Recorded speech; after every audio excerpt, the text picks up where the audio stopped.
ESPN welcomes you to a special presentation of the United Football League.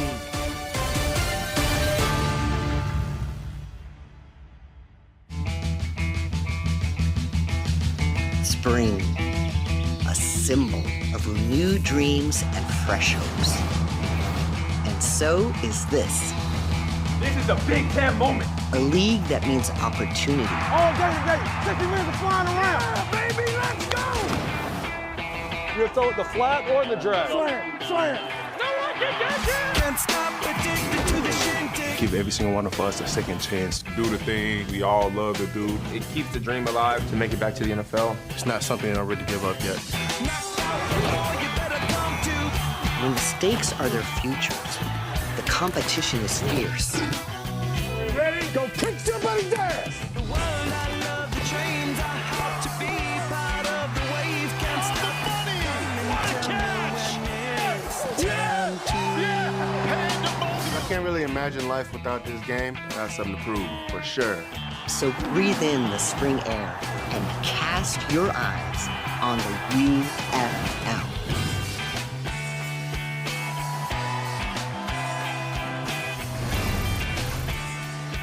Today's presentation of the UFL is presented by New Era, the official cap of UFL sidelines. The cherry blossoms, folks, in full bloom. It's an annual spring spectacle here in Washington, D.C. But today, a spectacle of a different kind. The dynastic, dominant, indomitable defending champs taking on the D.C. Defenders. Opening weekend beginning in earnest, folks. Let's take a little inventory. In the XFL conference, we have Arlington, San Antonio, St. Louis, and D.C. Meanwhile, in the USL conference, we have Houston, Memphis, Michigan, Birmingham, who are the defending champions. Let's look back at some of the most indelible moments from a year ago and listen in. All day today, 60 minutes of hell, 60 minutes of flying around. Everything's mic'd up. I'm running to you right now. Yeah! He checked to a man check, so he should be probably throw inside fade here today. Yep, there's a man check right there on the inside fade, and there's a good ball. That's why 12 of 12. So. What a catch! Yeah, come on! Goes to the air on the first play and connects with David Davis. Bye-bye. I don't think I've ever thrown a touchdown first play of the game. You finally hit that. Yeah. Best UFL fans in the entire league right here. Tell me to rip my shirt off right now. Joker. The guys named that one for me. I didn't name it. They named it Widowmaker. Yes! We win! UFL opening weekend beginning in earnest. Let's take a look at some of the news and notes from around the league. They've already played 3 games. The Battlehawks, Renegades, and Panthers all winning in a game you saw just a few moments ago on ESPN. The question begs, who will be standing for that final moment of enshrinement and enthronement when the season ends? As we welcome you into the booth, Mark Jones here at Audi Stadium alongside Roddy Jones, Cole Kublik, and Harry Douglas joining us. We'll hear from them in just a moment. We're glad you decided to tap in, Roddy. The great thing about UFL is that we take you inside the huddle, on the sidelines, onto the player tablets, into the helmets. You see and hear everything. What are you looking forward to? Well, the access, it's a different experience from how you normally watch a football game. And then the second chances, guys looking for their opportunity to get to the next level, to get to the NFL, guys having the opportunity to play professional football for one last time if they're on their way out in their careers. But ultimately, the competition and the talent level has really improved, and that's one of the themes that the coaches were talking about to us this week. And speaking of themes, a recent coaching move as Shannon Harris takes over as the head coach for the D.C. Defenders after Reggie Barlow left for Tennessee State. Harry Douglas is standing by with him right now. Yeah, Coach, you are in a new role, interim head coach, a leader of men. What excites you the most about being in that role? Yeah, you said it best, man. Being a leader, man, get out here and galvanize this group. Get us out here and let us have fun and play around, man. We've been excited for this moment since day one of camp, and we can't wait to get this thing kicked off. Now, it's a beautiful day out here, about 70-something degrees. It's sunny. What was your message to your team before you came out of the locker room? Hey, just come out here and have no regrets. You know, play hard, play fast, play physical, and dominate every play. And the play don't care who make it. So we just ready to come out here this exciting fan group that we have, man, here in D.C. We can't wait to fill the beer snake up. And I put the last cup on the beer snake at the end of the game. Thanks, Coach. Have a good one. Yes, sir. Thanks. Back to you, Mark. Hey, Coach is going to have a little competition putting that last cup on, folks. Believe that.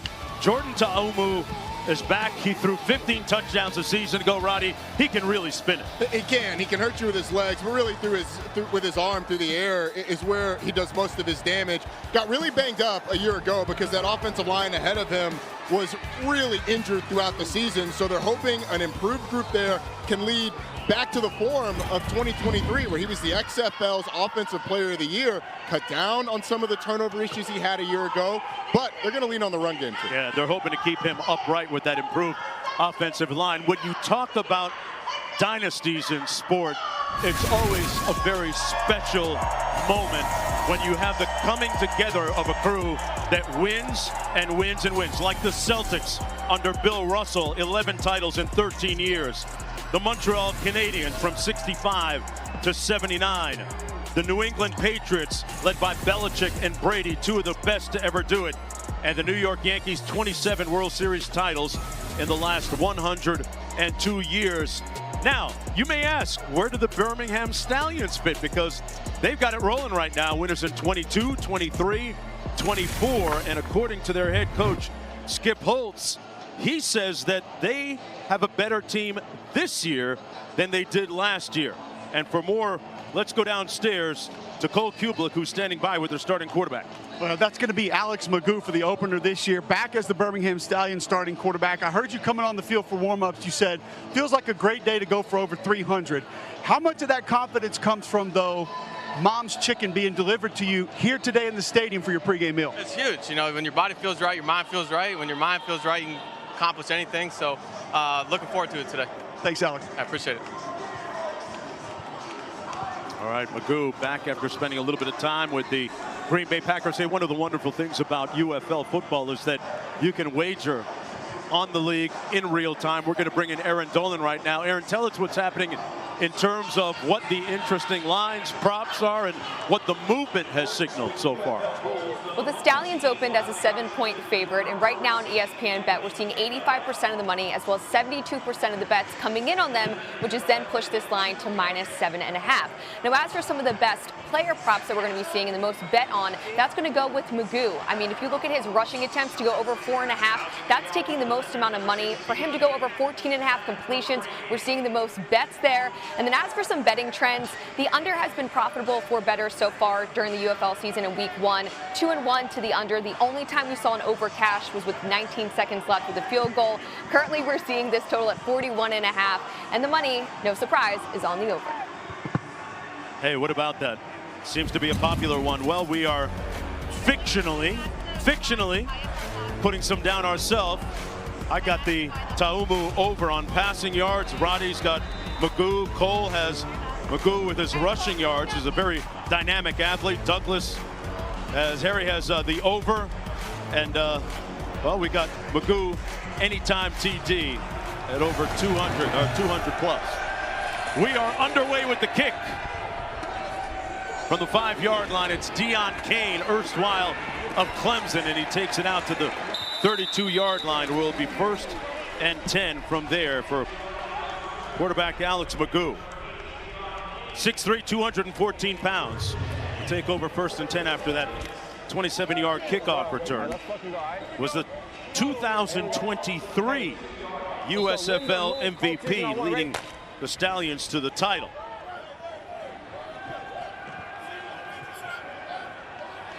There you go. Hey. Yeah. Omaha.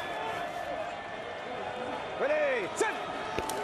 Person in the backfield takes the handoff. And Person keeps those legs moving out to the 25-yard line. Momo Sanogo and Malik Fisher making the tackle on the play for the DC defenders. Let's listen up for the call. Let's go Lou, Hack, Apollo Odd. Here we go. Hey, Lou Hack, Apollo Odd. Ready?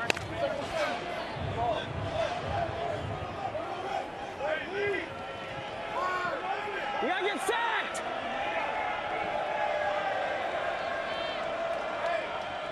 Davis in motion. Yeah. Ready, set. Little pressure coming off the edge and almost intercepted at the 37-yard line. Wow. Bryce Thompson had a beat on that, Roddy. Alex McGough is pretty fortunate this isn't going for 6 the other way. Bryce Thompson, the underneath defender, just sinks in the passing lane. It was a blitz from the field that was picked up well, but the rotation of the secondary towards the field meant an underneath defender under the route. On third down, pass complete. Out to the 42-yard line to Deion Kane. And that's going to set up a 4th and short for the Stallions. Let's go. Kodak. How long do I got? Going for it. Will they snap it?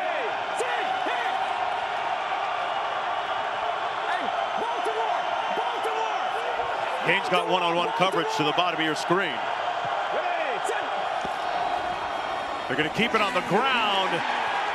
Boy, that's going to be close.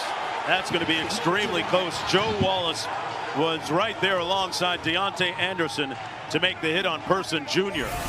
Take another look at this. It was a really nice job on the right side of that defensive line by Joe Wallace, shedding the block and getting in there. Recovered by the defense. First down. They called a fumble on the field, and the ball was recovered by the defense. It'll be 1st and 10 for the DC defenders. And it's that great play by Joe Wallace. Oh, it's out. It's out. We're good. Knocking the ball out and being able to recover the football. Dean, we just heard you say you're good. You're good. Let's check in with Dean. You're clear on the turnover. You are clear on the turnover. They reset it to 19. It's okay. We're good. Yeah. I know. Yeah, we're good. Coming back the other way on 1st and 10. The handoff to Smith. Abram Smith, who missed a season ago with a torn ACL that he suffered during camp.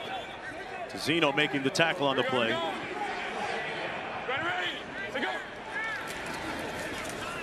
Taumu slings it complete. And a good tackle out on the edge at the 37-yard line by Gilmore. He brought down Ty Scott. 3rd down coming up. There's that screen game, Roddy, that Coach Kai said he wanted to try to work on in the offseason for the defenders' offense. You're exactly right, Cole. It was something that he went back and studied. A little quick bubble screen to the receiver, gets him in a 3rd and manageable. Taumu complete on the slant, and a 1st down for the defenders down to the 21. Ty Scott with the grab. Pick up a 14. It's a really nice job of Ty Scott going up, bringing that in. A good read by Jordan Taumu. Just a 2-man route concept, and he delivers. Easy. Come here, Ben. Hey, lady. Hey. This is that tempo that Coach Kais talked about to limit the pass rush. They're going to hand it off and keep it on the ground, Harry. That time, Smith picks up a couple of yards. Of course, they revamped that offensive line. Hey, twins right open.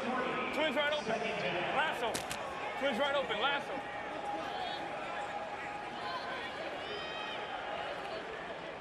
Ready. Say go. On 2nd and 7, Taumu into the end zone and incomplete. Knocked away from Ty Scott. Well defended by Stephen Gilmore. So it sets up a 3rd down and 7 here. No, they can spread right. Yellow, chip, rocket. Yellow, chip, rocket. Hey, double. Yeah. On the double. Spread right, yellow, chip, rocket. On the double, ready. You heard the play call there. I love the part of that, the chip part. You're going to see Abram Smith in the backfield right here. He's going to chip before he gets out into the pass concept. Keep that quarterback upright. He had a clean pocket, delivered a strike down to the 10-yard line to Powell. And it's a 1st down.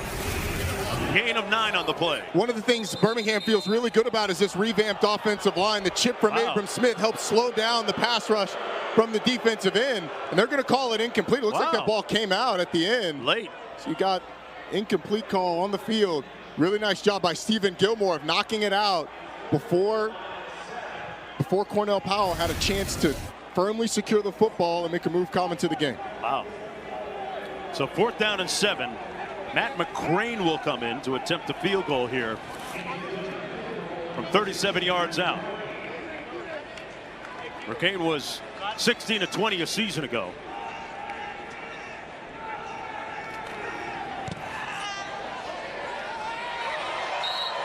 And he knocks it through.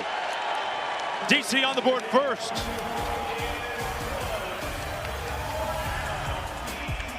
We're going to take a short break. Be right back after this.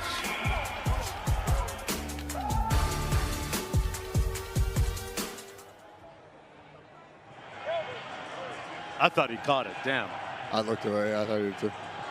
I heard I didn't see the incomplete. The Birmingham dudes were celebrating over here, and I was like, "What? Why are they happy?" Dane, can you hear us? Oh. He needs to catch the ball. Yeah, hey, tell him, Harry. Yeah, it actually came out. Yeah, I know. Free it actually, access. looking at the replay, it came out in a big pile. So. Hey, Dean, can you hear us? Yeah, I can hear you. Can you hear me? Hey, Dean. Yeah, we sure can. Hey. Cool. Hey, this is Roddy Jones. Mark Jones with us too, and we got Cole and Harry. Thanks for doing this. Yeah, of course, of course.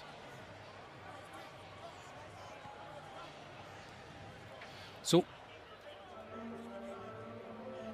are we coming back to me? Or is this okay?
Well, the UFL, presented by New Era, is brought to you by USAA, proudly serving the military community and their families.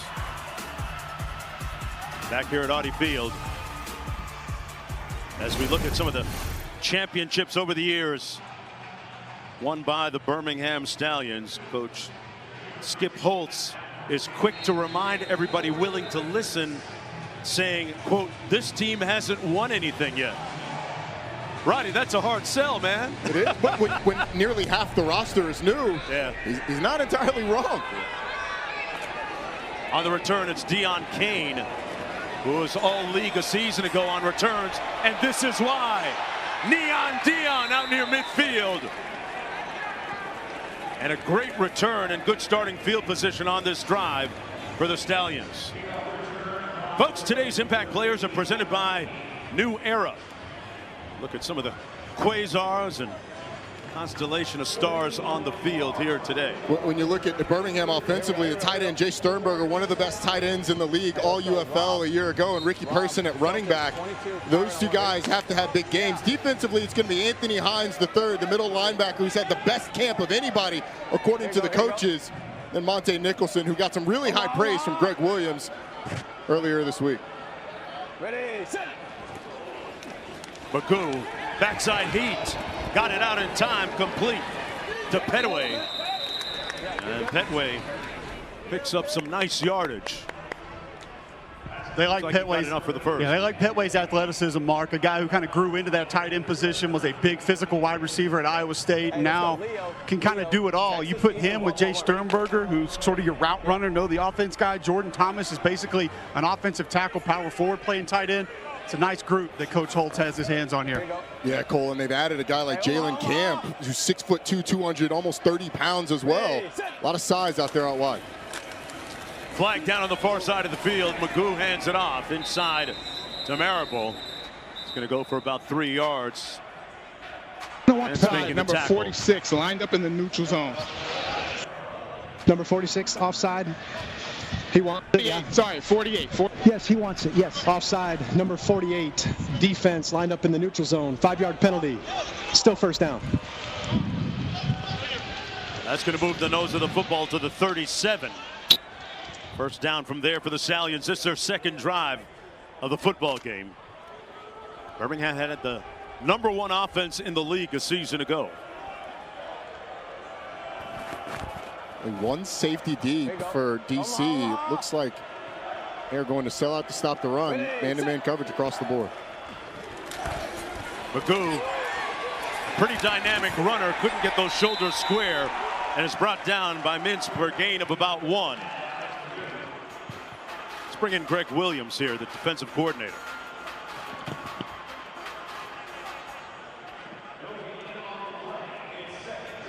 Talk about somebody that likes to heat them up, right, Rodney? Yeah. the one thing that you don't need a PhD in football to know about Greg Williams, he's gonna blitz. Seems like right now a lot of bodies around the line of scrimmage. Just that one safety back deep. Everybody else within 4 yards of the ball, of the line of scrimmage. They're going to run it on second down. Down to about the 35-yard line. Marable again brought down by Sanogo.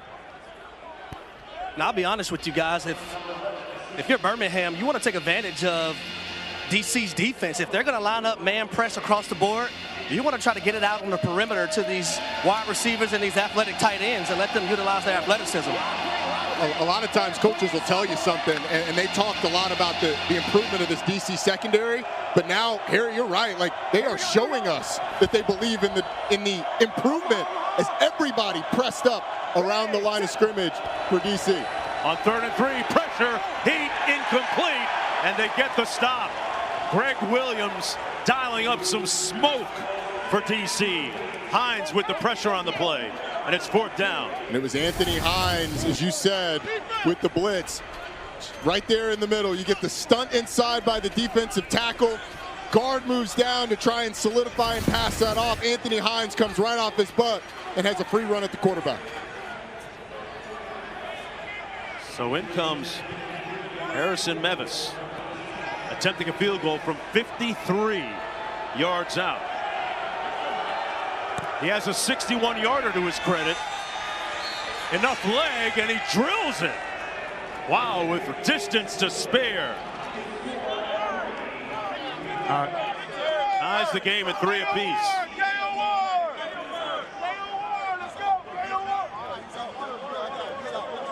So Birmingham finally gets on the board after being stopped on 4th down in their previous series. Got it, good. Let's go downstairs. I'm with defensive coordinator Greg Williams. Seems like you're heating them up, sending the blitz, something that you're accustomed to doing. You know what? I'm trying to stay patient. Okay, I'm trying not to do it all the time. But no, these guys can do it, and these guys have a good understanding. Our linebackers can pass rush. Our DBs can pass rush too. But, you know, we're mixing things up, and we're playing to our players' ability, not what I like to call. And they've done a good job so far. Sounds good, Coach. You betcha. Gotta love Greg Williams telling us how he makes his players in that defensive meeting room tell jokes. At the end of some meetings, he picks a guy out each time, and that time the joke was on the Stallions offense, Roddy. You can almost hear the consternation in voice. I'm trying to stay patient. I don't want to do it all the time, but he did a great job of it on that drive, putting a lot of pressure, not just by rushing the quarterback and sending blitzes, but pressure on those receivers at that press man, make them get open. Kickoffs this year moved to the 30-yard line. Mickens and Rowland back deep for the defenders. And that'll be rolling. Got a nice head of steam and takes it beyond the 35 to the 36, where it'll be 1st and 10 from Jordan Ta'amu after that. Hey, Cole, what did you see from the offensive line, that revamped offensive line in that first series for the defenders? Well, good push early on. They had good looks, and I think that's what this offense does with a mobile quarterback, and obviously having Abram Smith back in the backfield. You have to respect multiple parts of it, but it's a bigger, more physical group, and they had issues with consistency with their offensive line coach early last year, had issues with consistency health-wise. You just got to have 5 on the field, Mark. When you can do that, you'll be able to build that continuity. Look good on drive 1. Sure did. 1st and 10 for the defenders. Hey, no, we're good, yeah. Ready, to go. Little RPO action around the corner. Jackson, good gain out to the 44. Got about 8 on the play. 2nd down and 2, and there's that tempo right back quickly at the line of scrimmage, ready to snap that football again. And big Tykeem Doss was about 10 yards down the field and just bulldozed the DB there, Roddy. And they're going with tempo with 2 backs on the field. Deion Jackson with that carry. Abram Smith with a nice block out front. Ta'amu complete on the Birmingham side of midfield at the 47. Ty Scott with a nice catch. He might be the fastest guy amongst that receiving corps. Well, they're really looking forward to him having a big year. Talking to their general manager, Von Hutchins, they've had 2 guys the previous 2 years that stuck on NFL teams. They're looking for Ty Scott to be that next guy. Hey, alert. 16. Here we go. Ready, to go. Around the edge again, it's going to be Jackson. Cuts it up to about the 44-yard line. Yeah, back to Ty Scott, already with 3 catches in this ball game for 28 yards. Hey, Philly, Pony. Philly yellow, Z-cross. Hear the play call there. Philly yellow. Hey, Sonic. Jordan Ta'amu barking out the signals. Those really short play calls, what you get with no huddle. Ready, to go. Smith motions out of the backfield. Ta'amu with a clean pocket again. Fires a strike. Rowland inside the 20. 1st and 10, DC. Well, it's just a nice job by Jordan Ta'amu. The play action makes the linebackers hesitate, and then in the middle, those linebackers separate. Rowland just settles in the soft spot in the zone, and Ta'amu finds him. Really feels like with this tempo and this personnel grouping, they found a nice rhythm of running on the perimeter of this Birmingham defensive line, and then being able to throw it a little bit as well. That's the longest play of the game so far. RPO handoff to Jackson. He's brought down shy of the 20-yard line. Good read that time defensively by the Stallions. So Birmingham has liked to play a lot of 2 high safeties throughout this drive, but as you get closer to the red zone, you get only 1 safety deep, and that means that other safety is going to drop down towards the box, and that's what creates the free player, the free linebacker, to track down the running back out wide. A.J. Thomas, a guy who was all UFL at safety a year ago, moved down to will linebacker this year. Ready, to go. Ta'amu incomplete, intended for Jackson. He might not have even been the primary target, or maybe he was, but regardless, it sets up a 3rd down and 12 coming up. And Cole, you mentioned that screen game earlier. It was something that Fred Geis talked to us about. I thought that was perfectly set up if they'd have been able to connect. Well, not only that, but also you got 2 back right there. It's something that Coach Geis added a little bit more of in the offseason because he likes his running back room so much. They had the offensive line convoy out in front right there. All you got to do is float that thing. Just float it. Here we go. Yeah. Instead, we got a 3rd and 12. Here we go. Ready, to go. Ta'amu in traffic and incomplete. Powell went up high, got his hands on it, but couldn't squeeze. And once again, the field goal unit comes in, led by Matt McCrane. So the drive stalls out right on the edge of the red zone there at the 21-yard line.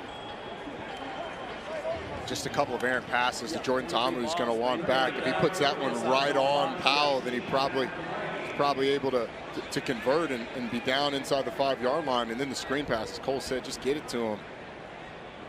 Here's McCrane from 39 yards out. And he's 2 for 2. Tracking towards a under right now. 9 points on the board when we come back to DC.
Coach Holtz, how do we find just a little bit more consistency offensively here today? Well, you just got to execute. As I say all the time, pick the ball up and throw it to first base. You know, don't make it too hard. You know, they blitzed the linebacker. We just missed it. You know, the center's like, my bad, I got it. You know, we had a read on a pull. I felt like we should have handed the ball. I mean, we just got to get to where we are. Just everybody's doing their job. We just got to calm everybody down. We're going to be fine. Made a couple bad reads in the passing game.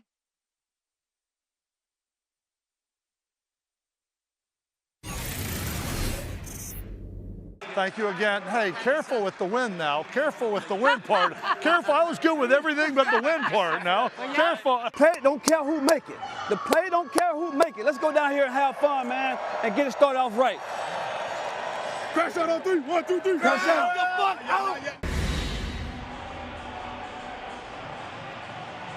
Some great insights and sounds from the sidelines, all unique to the UFL.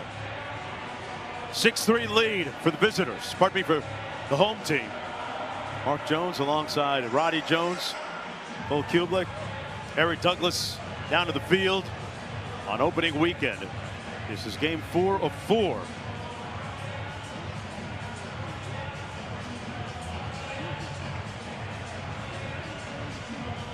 Kickoffs once again move back to the 30 this year, and touchbacks this year will come out to the 35-yard line. There's a look at the landing zone for the kickoffs.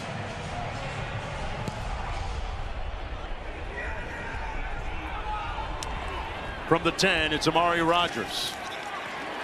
Boy, got a gaping crease and hole and got out to the 40-yard line. And good starting field position again for the Stallions. Hey, week 2 in the UFL starts Friday with Birmingham taking on Michigan at 8 Eastern on Fox. On Saturday, DC hosts Memphis at 8 on ABC. Then catch 2 games next Sunday, starting with Houston and Arlington at noon on ESPN. San Antonio and St. Louis face off at 3 on FS1. Look at some of the crowd on hand here at Audi Stadium, Audi Field. Hey, First down and 10 for Birmingham. Right. Hey, Omaha. Hey, in the odd. Push it to 9. Push it to 9. Push it to 9. No, boss. Ready, set. Magoo hands it off on 1st and 10. Ricky Person stopped up for little or no gain by Malik Fisher. Well, Alex McGough played with Green Bay last year, spent some time with the Packers, was actually converted to wide receiver. Brooklyn odd on one. And there might be a time where we actually see him play both those positions during the course of this year. What if he could play them both on the same play? Hey, former two-star recruit coming out of high school. Started as a freshman. Out of the backfield, complete to Person, junior.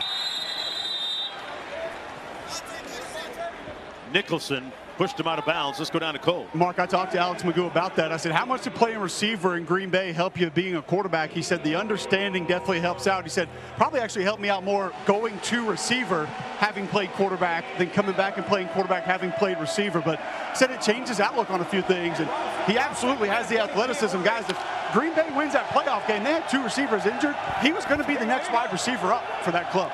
Wow. Yeah, 6'3", 214.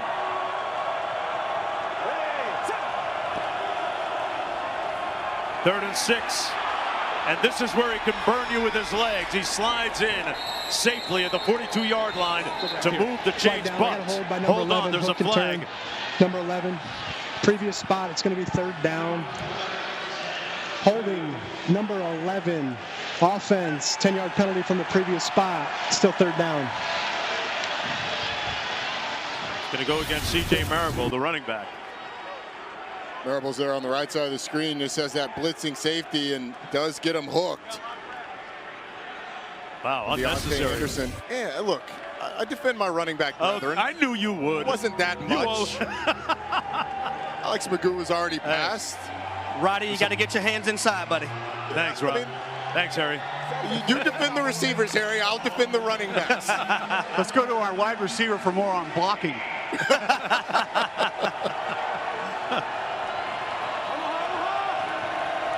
They move it back to the 33.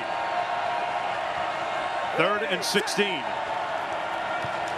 McGough got his mom's chicken prior to the game, and he's eating on that pass completion. Down to the 43, Davis with the catch and run.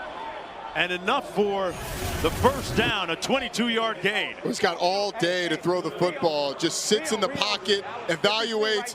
Then a little bit of an off-platform throw as he starts to drift towards his right, throws back over the middle.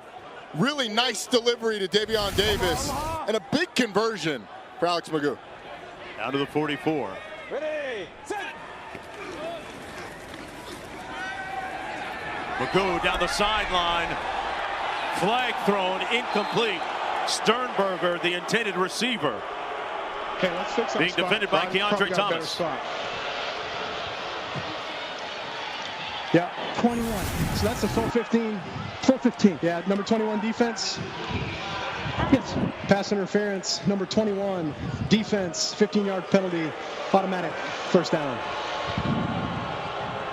Yeah, it was actually number 24, Keandre Thomas. Never turns around to play the football. Runs right into Jay Sternberger, who's trying to catch his back shoulder.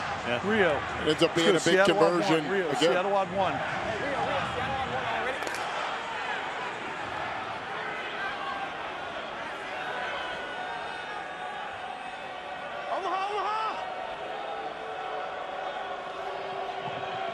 Ready, set. On the run, big hit. Got to keep your head about you. And somebody did on a nice tackle. It looked like it was Deontay Anderson. Lost his hat, hitting Person. He got all of Ricky Person's 225 pounds coming downhill. That was person to person, face to face. That's why they tell you buckle up your chin strap when you come down and try and tackle these running backs. 1st and 10. They go empty. 5 receivers for McGough. Completes it. Down to the 12-yard line was Davis. And this offense has a lot of rhythm. Cole, what do you make of the Birmingham offensive line so far? Well, it was an excellent job by Cole Snyder, the center, on that Ricky Person run where he dislodged the helmet of a DC defender. But it's just that rhythm that Coach talked about. One guy not doing their job. Pick up the ball, throw it to first base. Keep it simple. McGough is 5 of 7 for 49 yards and threatening right now in the green zone. Green is money, folks, not red. Back after this.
To go fast, we gotta hold the subs. We gotta hold the subs if we're going fast. I know. Yeah, That's what we just talked because they keep.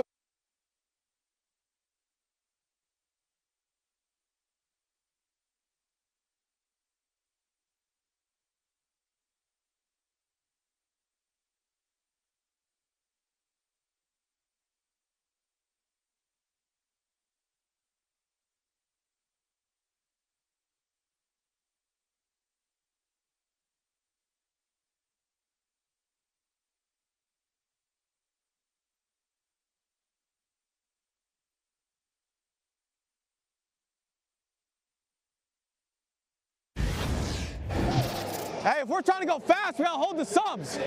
We gotta hold the subs if we're going fast. I know. Yeah, That's what we just talked because they keep.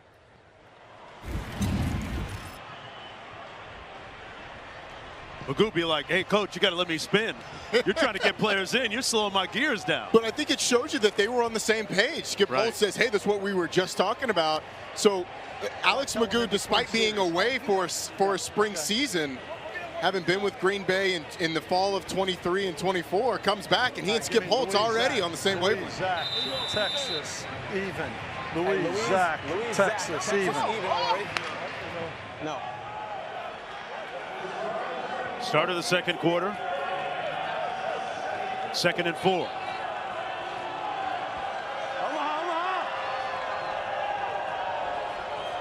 Ready, set. Williams in motion. On the counter, they keep it on the ground. Marable. Brought down by Keandre Thomas. For those key defenders in the secondary. Sets up a 3rd down and short coming up. Oh, not so sharp. Let's go to Cole. Ricky Person, you dislodged the defender's helmet a minute ago. Where does the anger come from that you run with? I mean, I just play the game with passion. It just comes to playing with passion behind my pads, man, not allowing the first guy to take me down on contact. That's what I take pride in. Thank you. Yep. Violence is not optional. That's what coach said. Got man coverage across the board, y'all. Here we go, out of the backfield, complete. Marable with the first down and then some. Touchdowns, Stallions.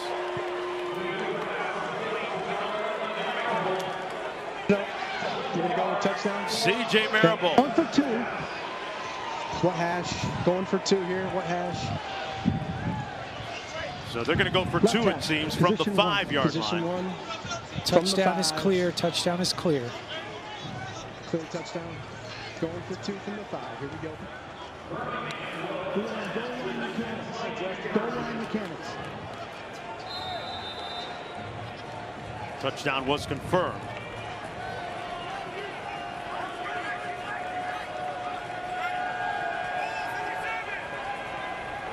Here goes that empty look again.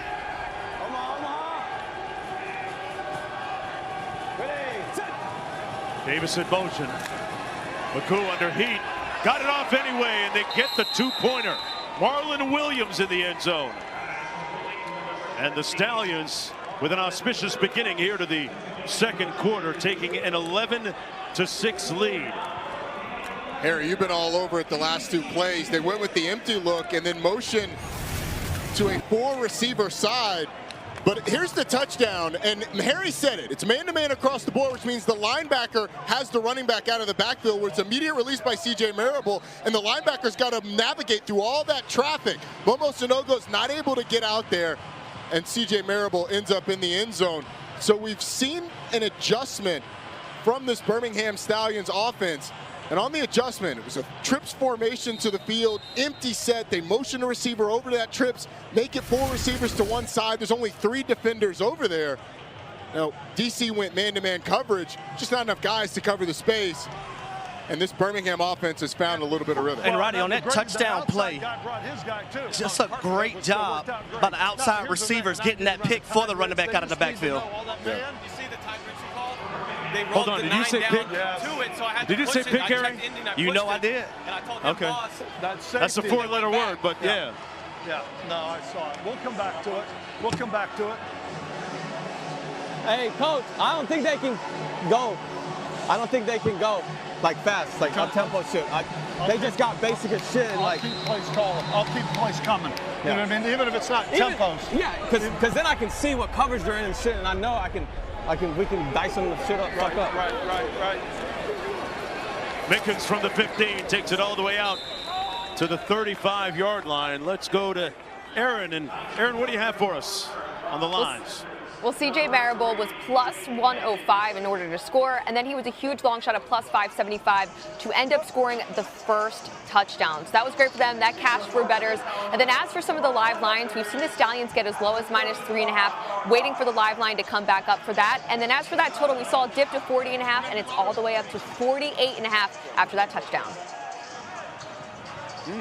We haven't had many stops in this game, no. So it's been mostly field goals, though. That was our first touchdown.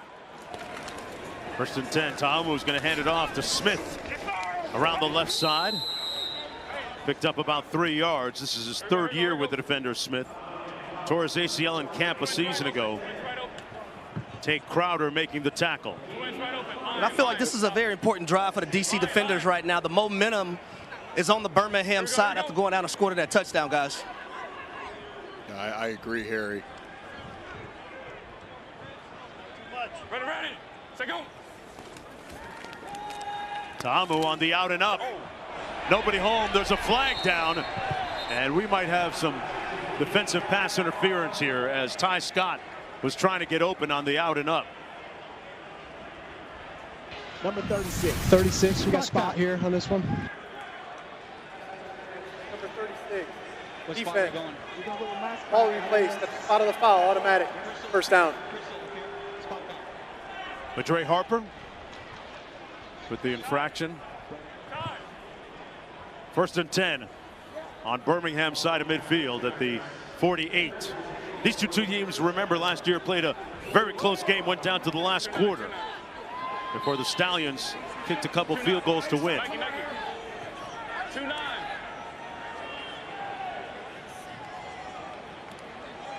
Hey, alert. Hey, 2-8.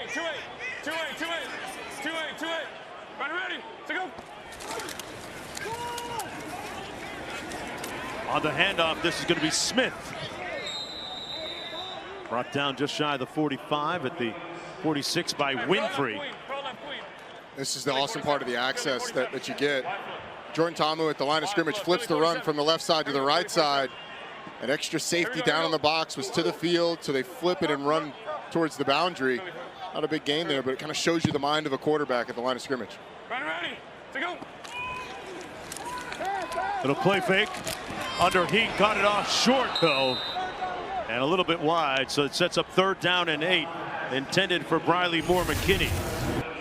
Part of that talented trio of tight ends. Yeah, but on the left side, Ronnie Perkins is the one who just drives the offensive lineman back in the backfield and makes Jordan Ta'amu throw that sort of fading back away from the throw.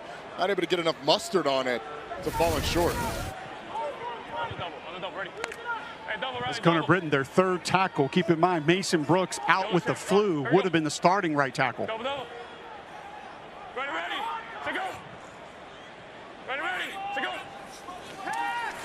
Ta'amu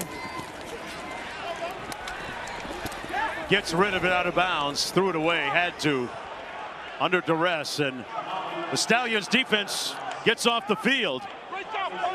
Good pressure up front by Carlos Davis and Ronnie Perkins. Carlos Davis, one of the leaders on that defensive front.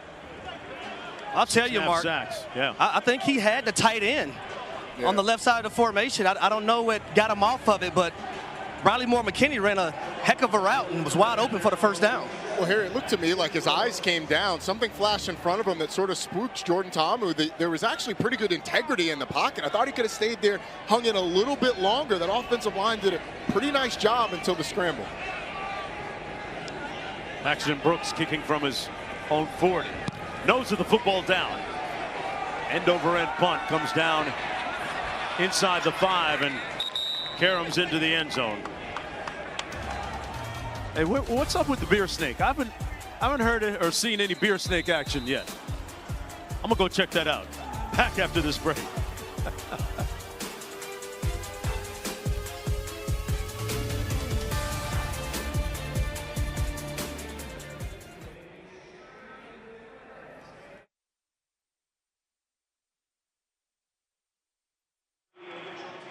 Yeah, Roddy, I wonder what got him off of that, though. I He panicked early. Think he got spooked, man. Yeah. I think he saw color flash in front of him and bailed. But I mean, I didn't think he needed to.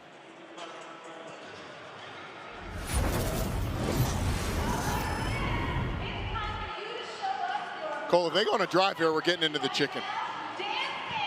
Yeah.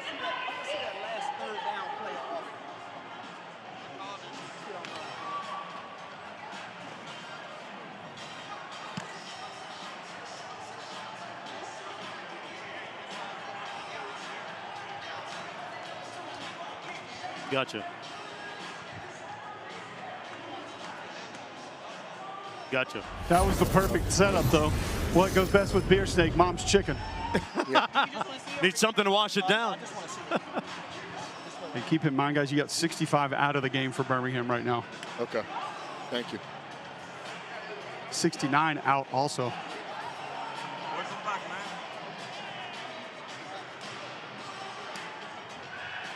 Yeah, it was wide open.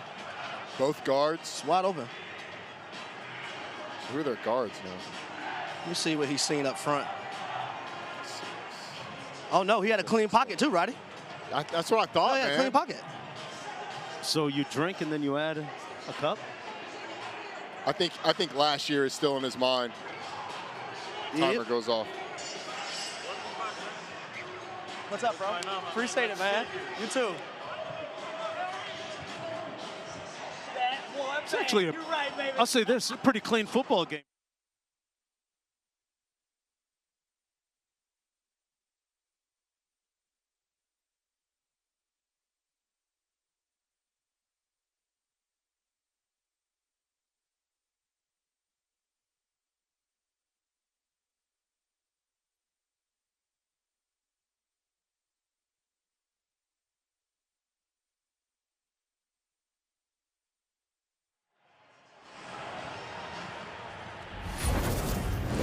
Welcome back, everyone, to Audi Field, and the Defenders taking on the Stallions. I propose that every football stadium in America have a beer snake. Oh, yeah. Look at the actuals and factuals on this, guys. 25 rows, 50-foot snake at 2 cups per inch. And our wonderful research department, Richard tells me that the record is 1,240 cups. Wow. I want to know who counted that. And folks, we're going to have a all-natural sound drive for you here. 1st and 10 for the Stallions. Ready, set.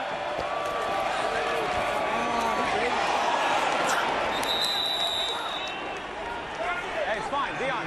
It's cool. All right, here we go. Here we go. Let's go, Rob. Viking Reed, 14, fade. Rob, Viking Reed, 14, fade. Rob, Viking Reed, 14, fade. I want ready.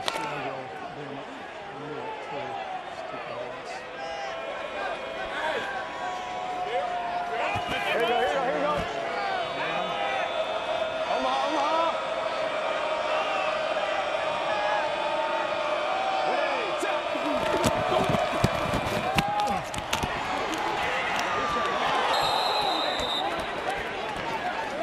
Okay, first down. Okay. Good. Here we go. Let's go, Leo. Texas even. Leo, Texas even. Get him in and out. Let's go. What's that? Start two.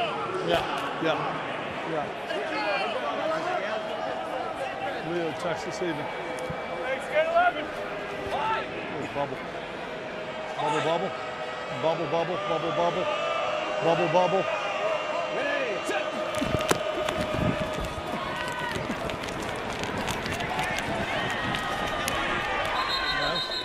Nice. I got to put that on there. It's all good. Just shut it down. Let us see that. You can make a play. You make something Let's happen. go, Rob. Viking Reed, 14 safe. Rob, Viking Reed, 14 safe. Viking Reed, 14 safe. Already.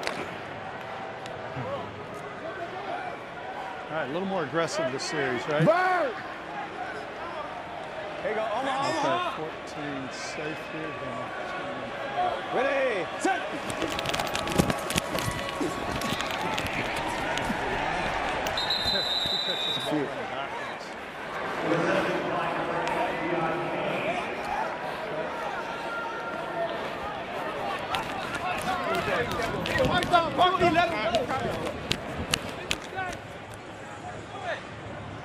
Here we go. T-Bone. There you go. T-Bone. Here we go. Big Bills, 48 trail. Big Bills, 48 trail. Hey, T-Bone. Big Bills, 48 trail. I want ready. Gotcha.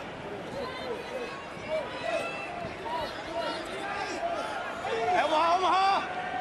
Ready, set.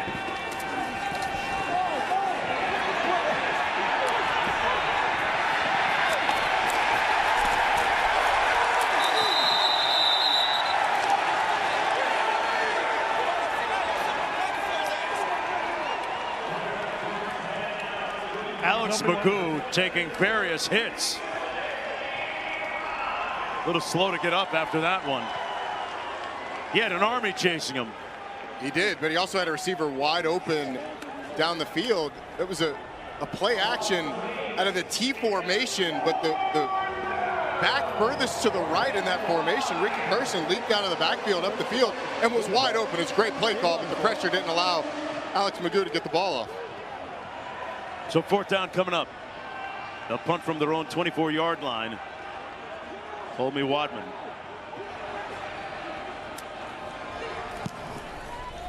Wow, he booms one. All the way into the end zone. I got a flag down on the field, so hold on. 15 Wadman, flag on the play. Tack it on, timeout. Number 87. Yes, Rod, 87. Rod, 80, yes, sir. 87. Yeah.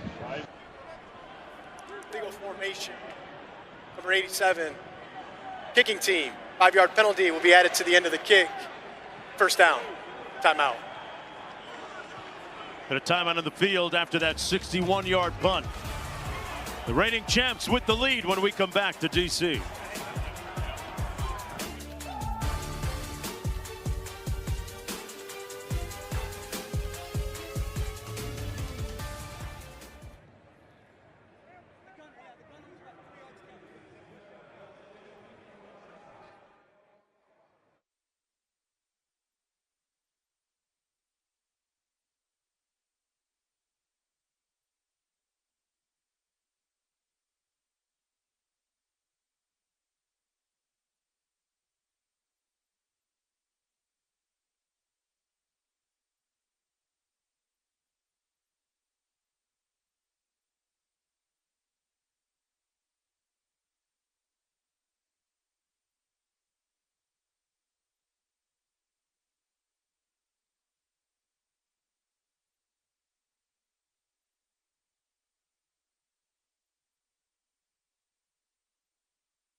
That DC Defenders defense doing a nice job on that previous series, getting the sack on Magoo, the first one of the ball game. And let's go down to Harry. I'm here with linebacker Anthony Hines at third. Great job on 3rd and short. What did you see out there? Man, we saw the fast flow out to the outside. You know, we coached, force, cap force. So it was just me going back to my coaching and my brothers coming and rallying, and I was glad I was able to make the play. Your defense right now is doing a pretty good job holding this team that basically was prolific last year in the UFL. How do you like how you guys are playing as a unit? Hey, man, it's all about consistency. You know, we're always on to the next play. So, hey, we're just looking to keep this thing going and, you know, continue to stop them. All right, thank you. For sure, thank you. All right now it's up to Jordan Ta'amu and the offense. They spoke to Ta'amu last year during his exit meeting about being a more vocal leader. Ready, to go. Rolling in motion. Pass batted down at the line of scrimmage. Somebody got a hand up and batted it down. It'll be 2nd down and 10. It was a really well-designed play. That fast motion across the formation rocked the safety. So the safety that was over the slot went back to the middle of the field. Safety in the middle of the field rolls to the side of the motion. It opened up the slant behind it. So well done job by this defensive line knocking the ball down. Ta'amu has missed on his last 5 passes. They're going to hand it off this time to Jackson. Between the tackles, tough sledding there. He's down to the 33. Tate Crowder came in to finish him off. And it'll be 3rd down coming up. Under 7.5 minutes to go in the first half. All right, wait. Spread right. 51 Hyatt. Spread right. 51 Hyatt. 51 Hyatt. Hyatt. Spread. It's coming to you. 10-10. Get up there. Ready. Say go. Over the middle, complete and caught. Enough for the first down to the 45. Powell.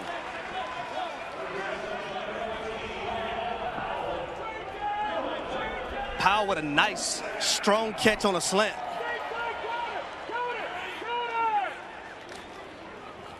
Playing the tempo game up to the line of scrimmage quickly. Snap it, hand it off to Jackson. Rinse and repeat down to the 49.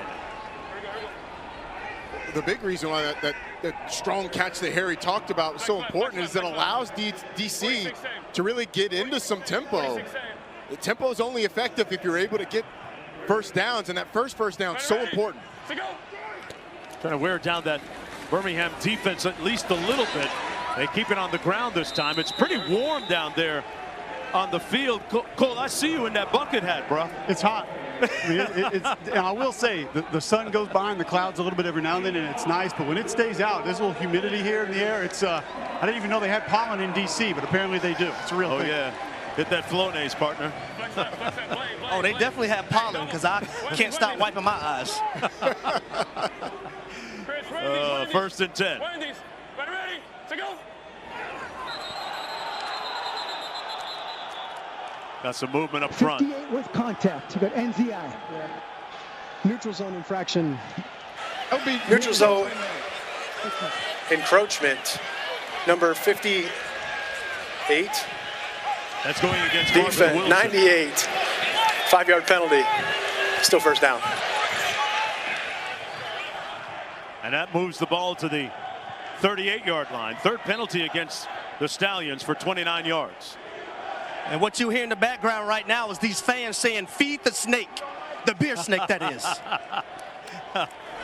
Never mind, Abram Smith. Inside the 35. Yeah, we took a look at that beer snake a little bit earlier and some of the facts on it. It continues to surge. I just want to know how it's going to get to the top there. Shannon Harris, the interim coach, is going to have to climb to put the last cup on there if they win. As he told Harry pregame. He said he wanted to be a part of it. It's got to be a celebration, you would think.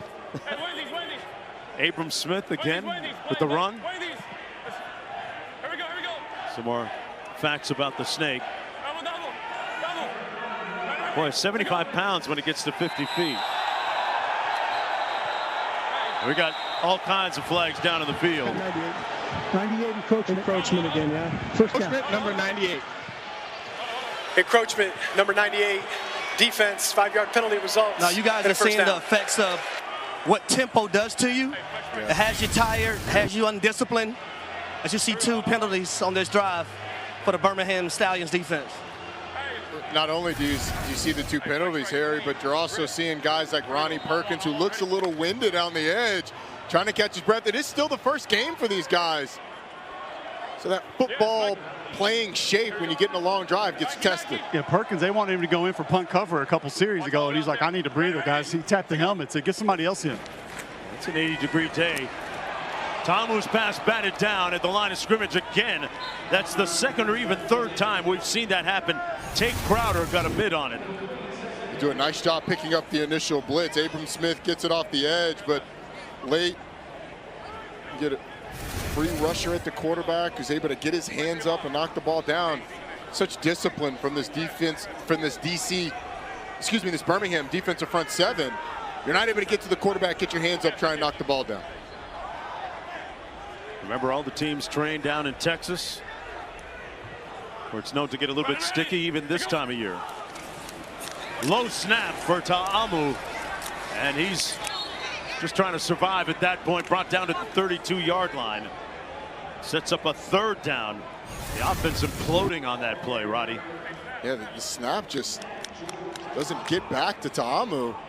And I call out, can tempo work against you in that way, where you start to have the offensive line have mental mistakes? You start to worry more about the speed and what you referenced it as, Roddy, the tempo as far as getting to the football, snapping the football quickly than you do your assignment or staying with your fundamentals. Ready, to go. On 3rd and 11. Picked off at the 32. What a snatch grab by Carlos Davis. One of the stars of that front. And it's time to have a little big fun here as they'll run it down and celebrate. The all UFL defender, Carlos Davis, is going to be right here. He's just going to peel off. Excuse me, he's on the other side. He's just going to peel off right there. Redirect, get up the field. When you feel the offensive lineman throw you by, you feel that, and you're supposed to get back out. Know that it's a screen. Get back out in front of the running back and try and pick the ball off or knock it down. Jordan Ta'amu doesn't see him. And Davis with a really nice job. He's recognizing and then making the play. He's got 12 games of NFL experience. Brothers also play collegiate football. Marable on 1st and 10, picks up a couple of yards. Let's go to Cole. Carlos Davis off that pick. How much oxygen you have right now? None. I'm depleted right now. Screen, though, you read it. You had to know something was coming, right? Take us through it. I was just reading my keys, coach. They let me go, and usually that means something's up, so I just retraced. I slipped a little bit, but caught myself and just made a play. There's been some frustration with snap count, different thing with you guys up front. What's happening with that? The center's a palm snapper, so that's a little weird. He's holding the ball like this. The sack by number 1, Thompson. Rocking it? He's rocking it a little bit. We just got to get him, you know. We like to cheat, us offensive linemen. I know. You get every advantage you can get. Face mask, number but 1. Appreciate you, bud. No problem. Thank you. 15-yard penalty automatic. Got a penalty down on the field. Hey, Cole, I'd love to hear you explain what a palm snapper is. That sounds like it's a little bit different from the conventional norm. Absolutely. Yes or no? I want to take you guys through it here in just a second. Hold on. Yeah.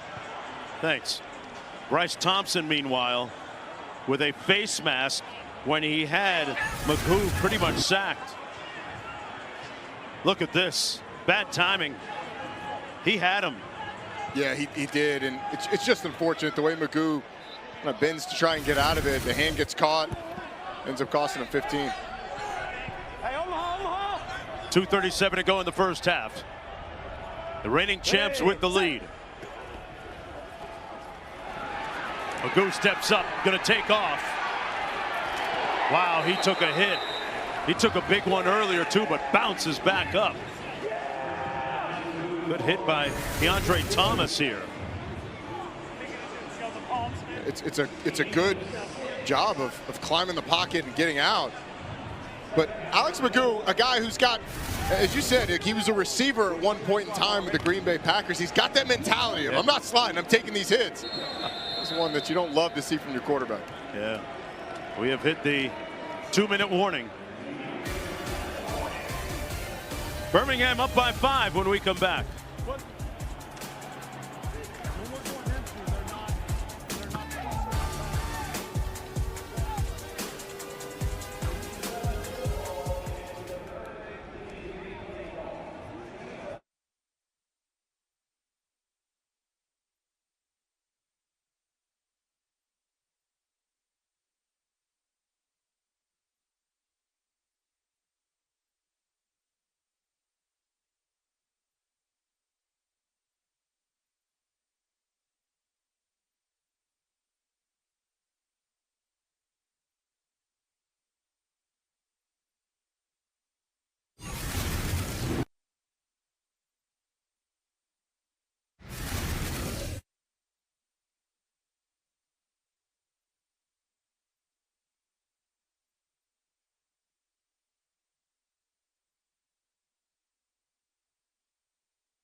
I would flinch my whole body trying to get those guys to jump off sides. I mean, if you can get it, you get it. I'd come up, grab the football, move it about 2 inches forward on every snap. Yep, of course.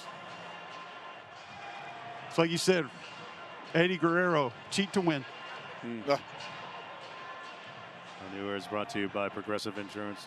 Yep. Absolutely.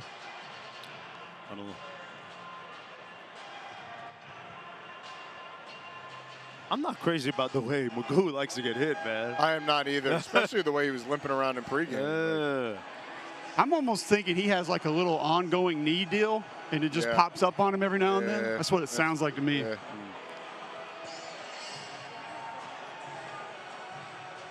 Gotcha.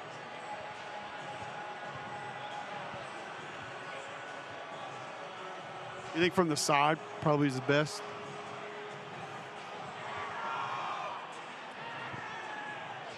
Hey, Harry, I want to see them throw it to 81, Jordan Thomas, man. Me too. I got a great story.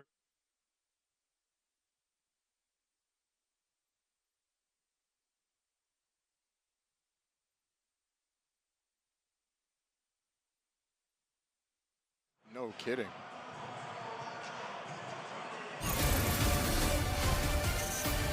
The UFL, presented by New Era, is brought to you by Progressive Insurance. Save when you can bundle auto, home, or motorcycle insurance. Cherry blossoms in full bloom here in the nation's capital, Washington, D.C., part of the spring spectacle that happens annually.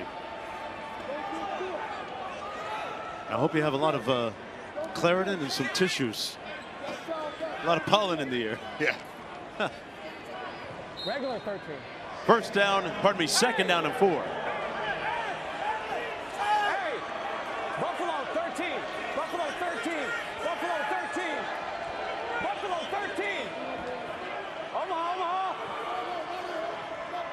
Ready, set. Magoo to pass. Got a matchup and incomplete.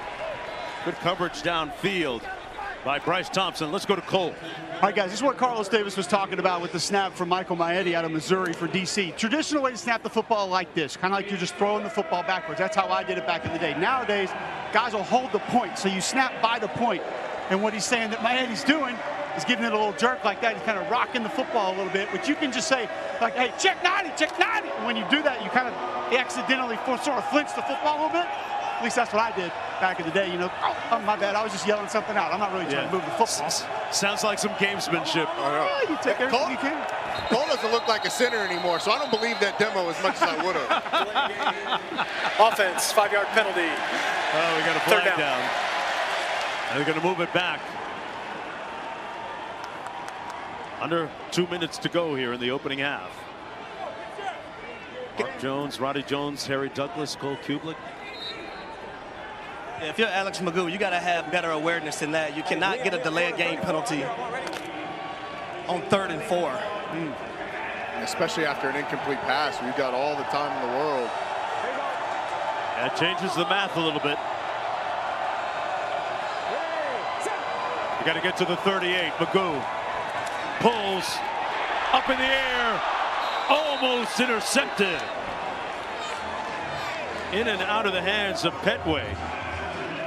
Michael Petway appeared to have it hit him right in the chest. And I think they actually confused Alex Magoo a little bit, because you can see the safety sprinting down. It looked like it was going to be cover 2, but you had a robber, one of those safeties, coming to the middle of the field, just reading the eyes of the quarterback. Obviously the high throw and the deflection almost caused an interception. But as Harry said, the delay of game really hurts you having to go to the 3rd and long. Yeah. Quadman into punt again. High end over end punt. Coming down to Rowland, who watches it bounce into the end zone.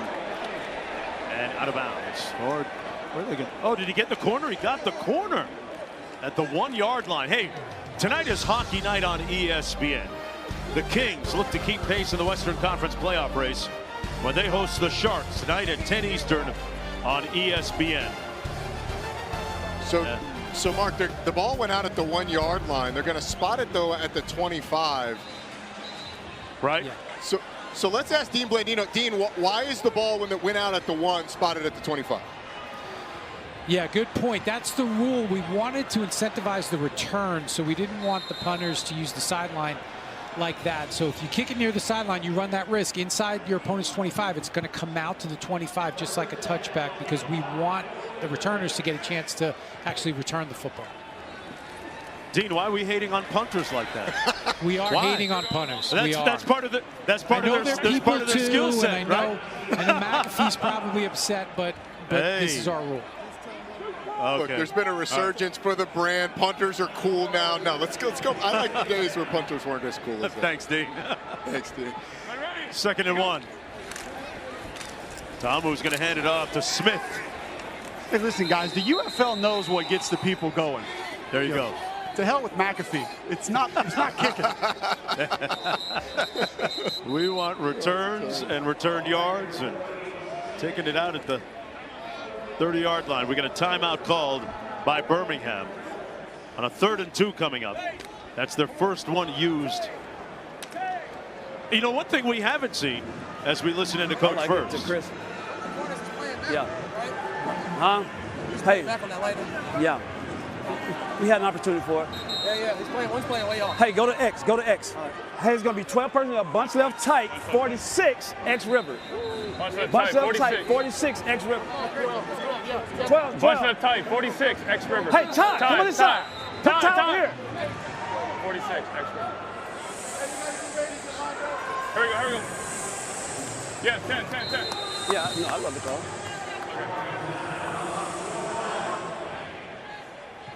They're expecting man-to-man coverage, and you could hear him say to Chris. That refers to Chris Rowland, who's going to be right here to the bottom of your screen. On the around, got a little seam increase, picked up the first down. I would say that it worked, partner. Good block by Bresnahan, 2. They moved the chains out to the 45. 13-yard pickup. Well-timed reverse call. Got it in the hands of their playmaker, get the first down. Tamu gets it out, complete at the 48-yard line. Riley Moore McKinney with the catch. And they're moving with some pace here. So, Roddy, that was that same play early on in the game on 3rd down where Jordan Tamu took his eyes off of it and had to throw it away. That's that same route that Riley Moore McKinney just ran that they completed. Good idea, Harry. You're right. And coaches will see that. Hey, we just missed it. Let's come back to it later in the game when we need it. A nice little play. Help this drive. Tamu with the pump fake. Taking a shot downfield. Got him in. It's caught at the 11 by Mickens. Come on. Good job, guys. Good job. Come on. Jaden Mickens going to run it out and up, and you can see the corner just with his eyes in the backfield. He's in a decent spot when Mickens turns up the field, but the speed of Mickens pulls away, and a really nice delivery by Jordan Ta'amu, and a great finish, Harry, by a diving receiver down the field. Yeah, we call them stretch, Armstrong, layout. Do whatever you have to do, baby, to make that catch. Also, guys, you got to give a shout out to that offensive line, giving Jordan Ta'amu a lot of time to complete that pass that took some time to get open. And the player that is injured down on the field, that's Perion Winfrey, erstwhile at the University of Oklahoma, former 4th-round pick by Cleveland in 2022. 14-game NFL vet. 1 year with the Jets, 1 game with the Jets, 13 with Cleveland. And Mark, you go back to that third down conversion as Winfrey now up and walking off the field. Go back to that third down conversion. Birmingham called that timeout that allowed DC to have the conversation. All right, what do we want? Who do we want it to go to? Which resulted in that reverse that converted. Skip Holtz being aggressive, trying to get the ball back for his team. You know, we don't know if DC would have called a timeout or if they'd have just tried to call a play in and run it. And run some of that clock down just in case they didn't get it, but that timeout really helped DC get their ducks in a row and get the first down. Hold on, ready. And yeah, Stuart. Yeah. Texas up. Hey. Double. Hey, double. Here we go, double. 51, double. Here we go. Yes. and after that completion by Ta'amu, tracking towards the over. Here we go. Double. Ready. Set go. Hey, 71. Ready. Set go. High snap. Into the end zone, into coverage, and incomplete. Moore McKinney had 2 guys around him, and we've got a flag down back at the 24. Roughing the passer, number 31. We'll go down to the 2-yard line, first down, and goal. Personal foul, roughing the passer, number 31. Defense. That penalty will be enforced to the 2-yard line, automatic first down.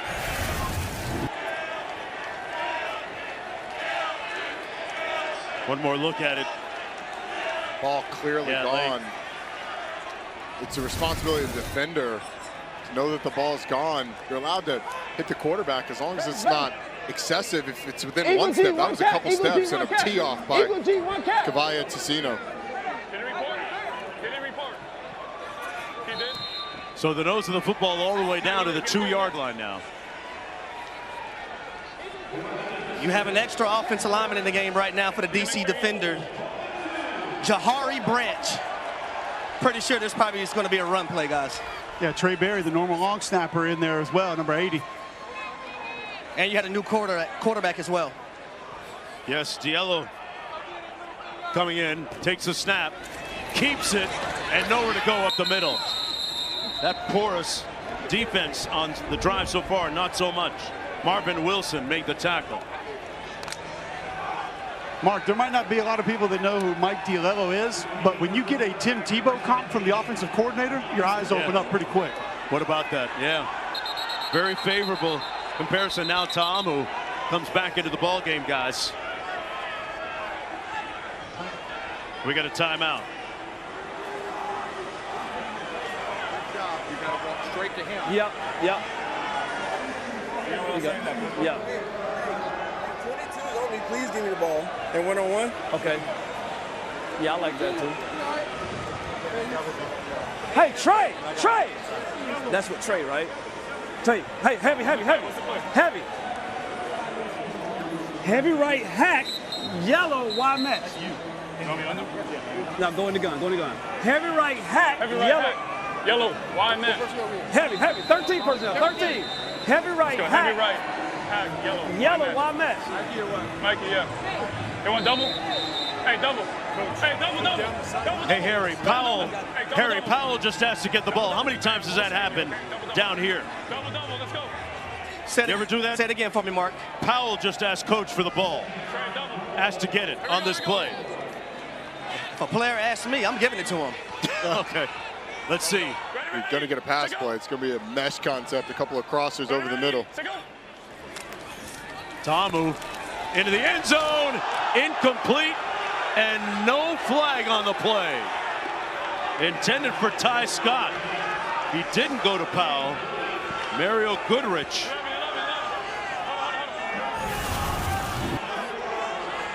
So you're going to get the tight ends crossing over the middle, but Tamu goes to the slant by the receiver out wide.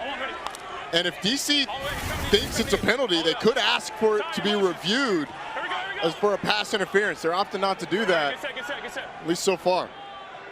So it sets up 3rd and goal.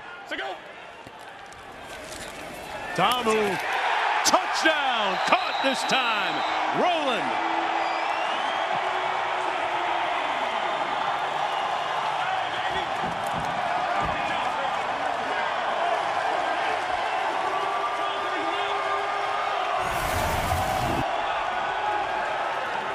Just pretty simple pitch and catch. Inside leverage from the defender.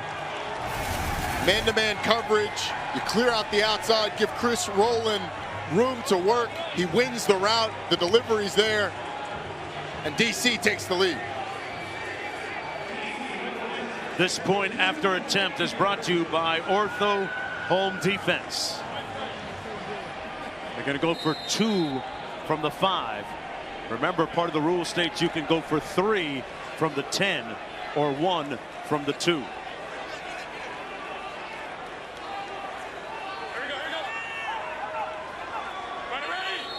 This will be worth 2. But first, they'll talk a little bit more. Got 1 remaining. Hey, what about the job of Shannon Harris? Remember, folks, he just took this team over a week ago. Yeah, twin. Hey, hey, hey. Yeah. Hey. No, I like your call, coach. I like your call. Twins right queen. Hey. What is it, XN? Yeah. Twins right queen. Hey, twins right. Hey, those tight. Twins right queen. Yeah. XN. 51 sniper. Okay. So sniper's my side. Yeah, 51. well, you got this. You know what? But I'm backside. Yeah, you backside. You got spray up. Hey, twins right. XN. Yeah, it's Mike. Yeah, Mike. Ty, get it. Yeah. Ty, scoot it. Twins right, X in, Roddy. See if he goes to the end. But you are right. It's been a heck of a job by Shannon Harris so far getting this team ready to play after taking over on short notice after Reggie Barlow left to take the job at Tennessee State. Ready, so go. Gets rid of it. Incomplete, intended for Powell. So it remains 12-11 with 8 seconds to go in the first half. A very entertaining first half of play between the reigning champs, the Stallions, and the defenders. Hey, hell of a job. And that Good drive. Job. Hey, hell of a job, man. Good job. You can hear how Shannon Harris is fired up about it. His team gets the ball first in the second half. So the ability to get 2 possessions and potentially 2 scores before DC has a chance to put together a full possession, really big in winning that at middle 8, the last 4 minutes of the second quarter and the first 4 of the third quarter. Let's go down to Harry. Chris, a very important touchdown catch in 2-minute operation. What did you see on the play? What kind of coverage did you see Birmingham run? Well, right there, we had just a little similar concept. We had the backside receiver motion over to see what coverage they in. I saw him run with the guy, and I figured we had man. There were eyes, DB's eyes were on each of us, and I already knew, hey, I just got to win this outside shoulder. CP's going to do his job at number 1 and make the other DB turn, and George's going to put on the front nipple every time right there by the pylon. I was here covering you guys last year, and it seemed like in 2025, the energy is better, a lot more positivity, guys making plays. How do you overall assess this team? I mean, hey, it's a new year, it's a new team. We went into camp, just with a dogged attitude. We felt like last year we left so much out there on the field. And, Coach Barlow left us with a positive attitude, and the terror must be maintained in D.C., and that's what we're going to stick with, and that's how we're coming out every game. All right, thanks, bud. No problem. Thank you. Yeah, great story out of Tennessee State. This is Kane on the return. Brought down at the 35-yard line. Yeah, Roland won the Deacon Jones Trophy as the top HBCU player back in 2019 at Tennessee State. His 104 receptions broke Jerry Rice's HBCU single-season record. 11. Hey.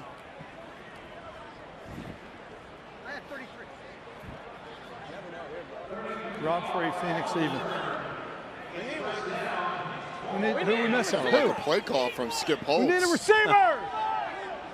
He's going to run the football is my assumption, but with 1 second left. Go, call it. We need a receiver. Play clock hasn't started, so they had plenty of time to figure out who was supposed to be in. Jordan Thomas finally running onto the field, number 81. Rain. Person in the backfield. Omaha. Ready, set. He motions out. Magoo comes back to the other way and finds Camp. And there's a flag down on the far side of the field.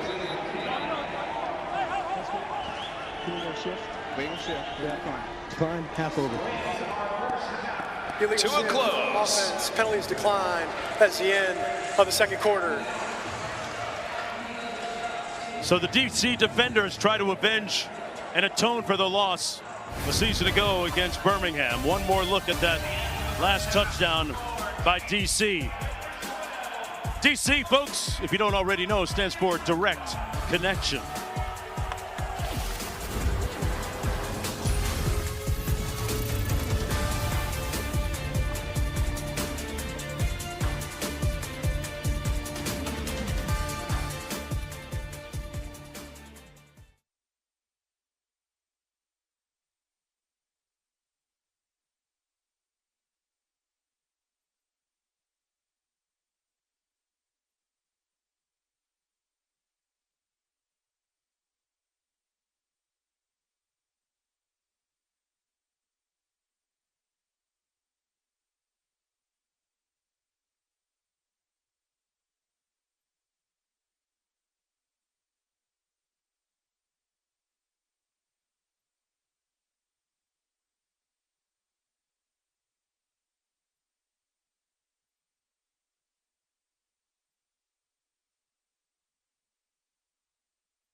How long is it? Well, yeah, I'll take it a break. I told you I'd do for you what Glatt did. Oh, brother. Okay. All right.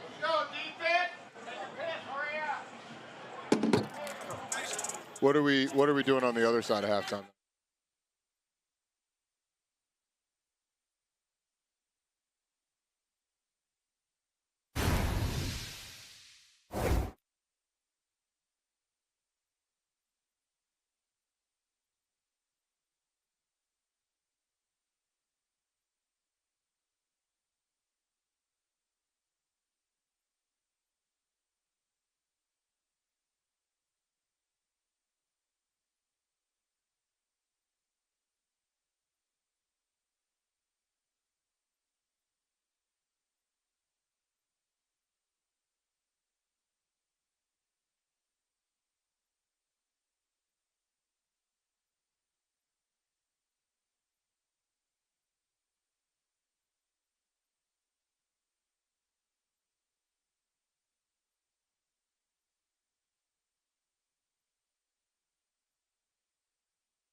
Welcome back, everyone, to Audi Field. We're at halftime, where the home team leads 12-11 against Birmingham, the defending UFL champs. Hello, everybody. I'm Mark Jones alongside Roddy Jones. An intriguing first half and second half to come. And Roddy, a couple of key things jumped off the page. The home team, DC, didn't give up any sacks, and Jordan Ta'amu really kind of prospered as a result. He really did, and he settled in over the course of that half. You mentioned that offensive line, that they were really excited about being retooled and healthy coming into this year. They've done a really nice job against a Birmingham Stallions front. It's supposed to be one of the best in the league, but that last drive, putting them ahead when they get the ball first in the second half, could be huge, going 2 for 1 before Birmingham, has a chance to respond. Yeah, Ta'amu has thrown for 119 yards, fueling the energy around the fans with the legendary beer snake here at Audi Field. Let's take a closer look at that.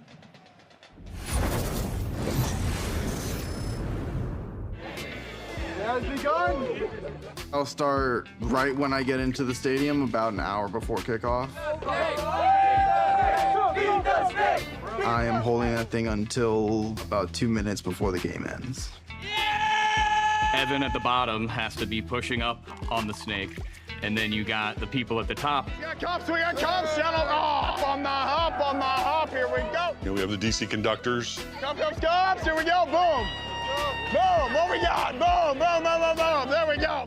They're up and down the stands collecting cups to add to the beer snakes. There we go, appreciate it. Perfect cup, the 24-ounce beer. We do have a lot of people who will try and put their smaller cups in there. Can't do the little ones? Unfortunately, this is the one situation, size matters. Not the little ones. I'm sorry. Yeah, that's big. I'm gonna go connect it right now. It might be dumb guy Tetris, but these folks are organized. And like few other fan bases, they actually got the team on board. Eventually. We had a beer snake going, and Audi Field Security went ahead and dismantled the beer snake. They have a tradition here amongst Defenders fans. They make a beer cup snake out of their empty beer cups, and the stadium security took it away from them. And at the time, you could get a vodka lemonade in a smaller cup, and those vodka lemonades had lemons in it. So now the fans are revolting. Let's just say those lemons ended up on the field. The fans are throwing lemons. Yep. The referees are clearing the players off the field for player safety. Our fans in DC were adamant about expressing themselves this way. We want to highlight them. We want to highlight their creativity. I mean, you do not turn away that beer snake. So, like our founding fathers, the fans and the team worked together to come up with some rules. First and foremost, drink responsibly. We don't want to have to get escorted out of the game. Number two, don't throw the cups. You have to get everything together, stack it up, add it in. The biggest rule at the end is that it all has to come down into the recycle bins before the end of the game. Say from the bottom to the top. This thing goes 40 rows up and it goes across the top of the stadium. So it's got to be at least 5,000 cups. Price of beer these days, it's got to be $75,000, $100,000 to build this thing. What the $100 grand? But you know what? I think everyone wins here. The fans got their beer, the team got its cash, and everyone gets to snake.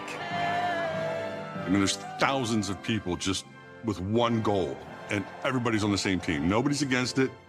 Everybody's working together, and you're all best friends for that 3 hours.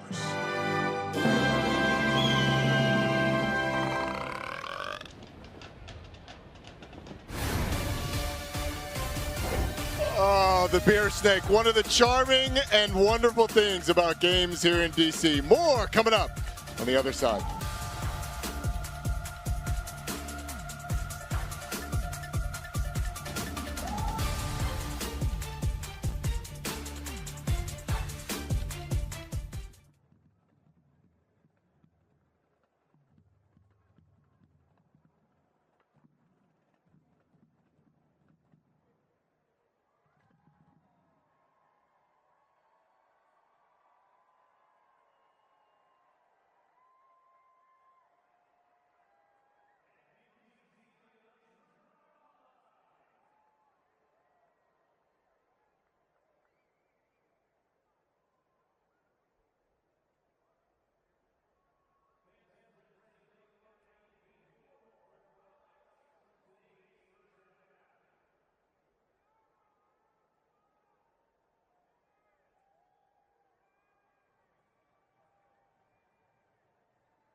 Let's get more. More action. More unforgettable. More football.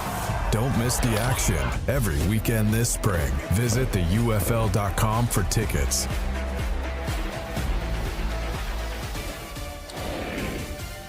This presentation of the UFL is presented by New Era, the official cap of UFL Sidelines here at Audi Field as we get ready for the third quarter play. Mark Jones, Roddy Jones, Harry Douglas down to the field with Cole Kublik. We're going to bring in Aaron Dolan one more time. And Aaron, what do you have for us in terms of the movement out there?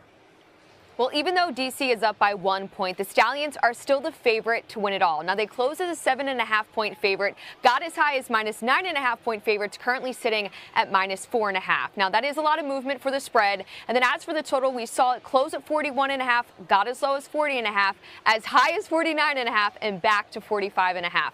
Now, coming into this game, I talked about Alex Magoo, his total passing completions, 14.5. The over being the most bet on player prop right now. He's currently 10 for 15, so that's something to keep an eye on. But of course, you guys can always take advantage of live betting for this game. All right, thanks a lot, Aaron. Right now, we're going to go down to Cole, who is inside the bowels of the Birmingham locker room. What do you have for us, Cole? Birmingham linebacker Tay Crowder, you've deflected, I think, 2, maybe even 3 passes. I know the RPO game was something you guys had to focus on. Why have you been able to knock so many down? Just in practice, who's talked about it. We got to make sure we, lock in on the plays that we went over, and they came out and did exactly what we went over. So, appreciate you. Yep, thank you. And Birmingham had the #1 offense in the league a season ago, and here's our game flow brought to you by Progressive. Magoo getting ready for the start of the second half. And some of the cogent numbers so far on the afternoon and highlights. And it's really been about Jordan Ta'amu settling down. He's done a really nice job of seeing when it's man coverage, seeing when it's zone, being able to deliver the football. This is probably the most beautiful throw of the day. Down the sideline to a diving Jaden Mickens. And then the touchdown to Chris Rowland. Man-to-man coverage. Sees it, delivers it. Jordan Ta'amu has done a really nice job behind that offensive line that's been retooled, but this defense has done a fantastic job as well. Only 104 yards in the first half for the Birmingham Stallions. That DC defender's defense much improved. Yeah, look at today's Progressive first half stats. Those are the numbers that really jump off the page at you, especially the 163 yards, 119 of those passing by Ta'amu, who, by the way, has not been sacked once. They didn't say that enough a season ago. That revamped offensive line is really holding up well as we get ready to start the third quarter play. We're going to go downstairs to Harry Douglas, who is inside the defenders' locker room. Yeah, guys, Coach Shannon Harris talked about basically offensively finishing drives with touchdowns and not field goals. And also, he wants to up the tempo a little bit more offensively because he sees that the Birmingham Stallions defense, they are leaning on tapping out. Now, on the defense side of the ball, Coach Greg Williams talked about takeaways. They had opportunities in that first half to intercept the football. They missed 2 of them, but that's what he preached in the locker room. All right, thanks a lot, Harry. Let's go back to Cole for more. I got kicker Harrison Mevis here getting set to kick off. You've never done this before this game. There's not going to be anybody around you from a coverage perspective. How does that change your process? Yeah, no, realistically, you have done it before. It's just physically everyone's down there on the field. It's more so just trying to find that same ball that you're going to hit on a normal kickoff and place it. Thank you. Yep, thank you. All right, you heard the strategy. Great job, guys, on the field. Cole and Harry getting it inside the huddles and inside the helmets and the minds of the players on the field. One of the wonderfully unique features here of the UFL. Defenders will have the football first with the lead. Rowland. And brought down shy of the 25-yard line at about the 23. It'll be 1st and 10 from there. Ta'amu has improved chemistry with his offensive coordinator this year and now involved a little bit more in the game plan, and it certainly seemed to show a little bit, Roddy, at times during that first half. It did, and a lot of it probably shows in things that we can't see because he's being more vocal about what he doesn't like in game plans. If an offensive coordinator thinks you like everything, he's going to call it based on what he's seeing, and it may not be your favorite play call, but if you can get those out of the game plan going into the game, then you feel comfortable with everything. Second set. Ready, set, go. In traffic, caught miraculously at the 20-yard line. What a grab by Bresnahan. He caught that laying down on his backside through the hands of Thomas here. Well, it's between two defenders. He gets dislodged. And then the concentration and the hands. That's going to be the best 7-yard reception we see in a while. Smith on the handoff. And looks like he's going to be stopped about a yard shy of the first down by Trey Norwood. Third down coming up. Lenny. Flex up, Lenny. Hey, we got. Here we go. Bradley's got to stay. Second set. Ready. Set, go. A play fake. Yes, sir. Pass downfield. No flag, no completion, no first down. It sets up a fourth down. This play is really made by Ronnie Perkins, defensive end on the right side of your screen. Doesn't get sucked in by the play fake, collisions. The tight end, the H-back coming across the formation to throw him off a little bit and then pressuring the quarterback. Nice job by the defensive end, knowing what to expect and playing his rules. Mari Rogers back deep for this punt. That was the first DC 3 and out of the afternoon. Rogers made one man miss, got about a 13-yard punt return. It'll be 1st and 10 from there. Let's listen in to Skip Holtz. No, you're all good. You're all good. You're all good.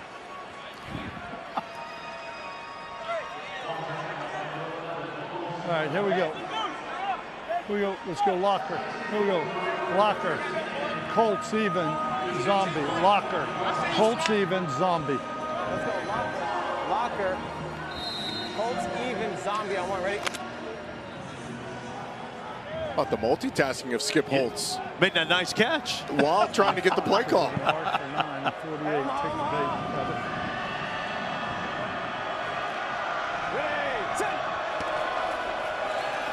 Magoo's going to hand it off to Person Jr. Gets out over the 25 to the 26. Okay. Here we go. Here we go. Let's go Rio. Rio, Texas side, dribble it. Rio, Texas side, dribble it. So we watch that safety. Texas on the dribble.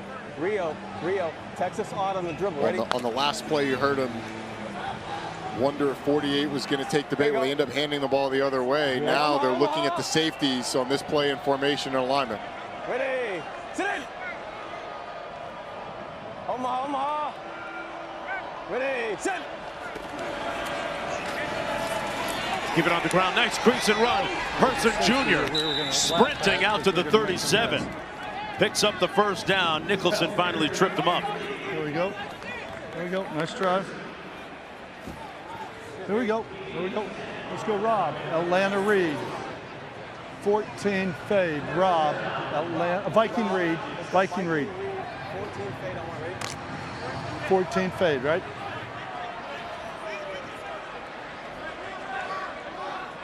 Here you go. Number one. Hey, Omaha.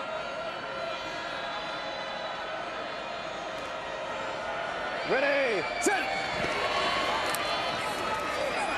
But a quarterback draw, and Magoo slides in safely. Let's go. At the 42, so they're going to mark it. What do you run to take advantage of what they're doing? With what you see? Little quarterback draw.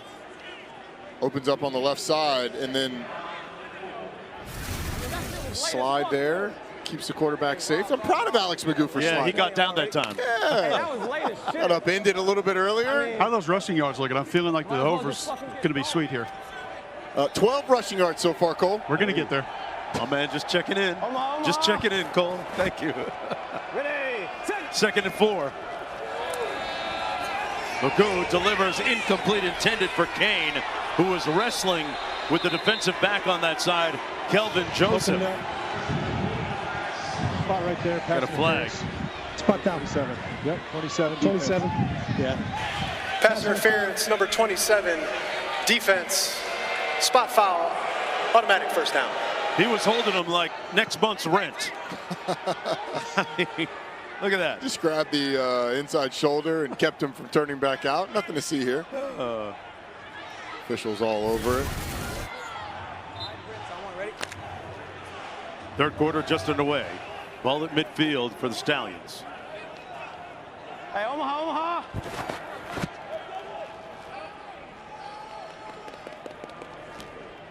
Ready, set. Gets it out quick. Oh, and a big hit off the corner by DeAndre Baker on the intended receiver, Sternberger.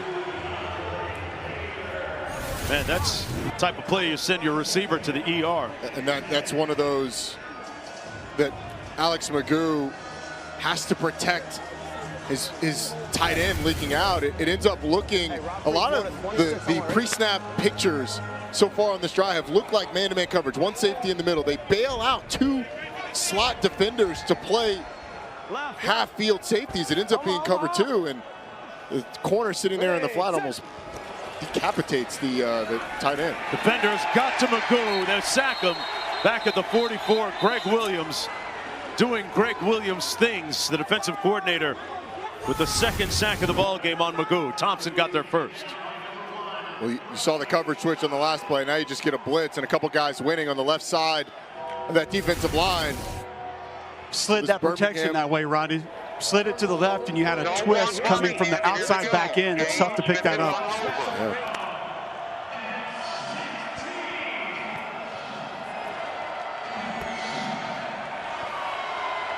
Stallions are 2 or 6 on third down this afternoon. Magoo on the move, got to throw it away here, and he's sacked all the way back at the 26. And he's slow to get up too. The defender's defense is turned up right now. A loss of 18 on the play. Kyle Phillips with the sack.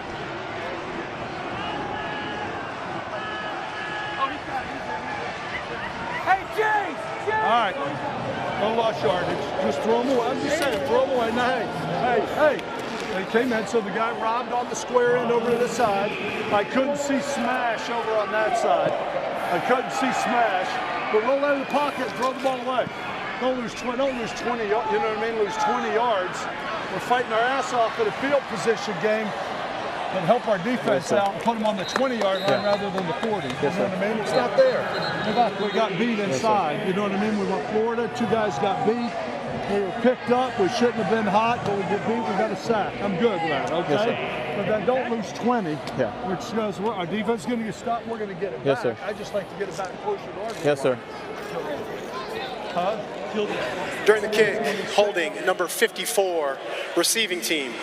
10-yard penalty from the end of the kick. First down, timeout. Sounds like how my dad used to give it to me, and then he'd say, and go get me some bread and milk at the store. Back after this.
Well, so Rodney, this is super like nerd out, but they control all the protections.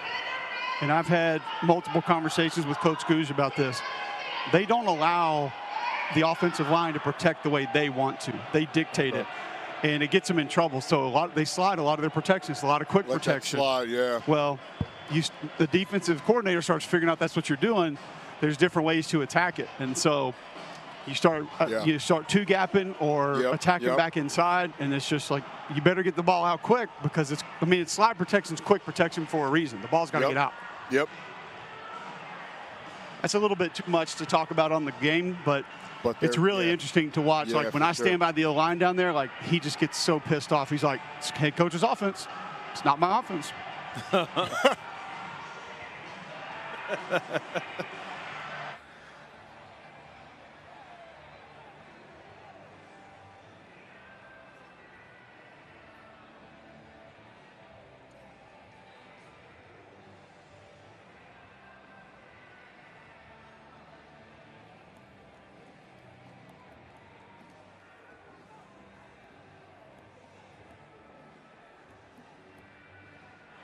It's a big godson.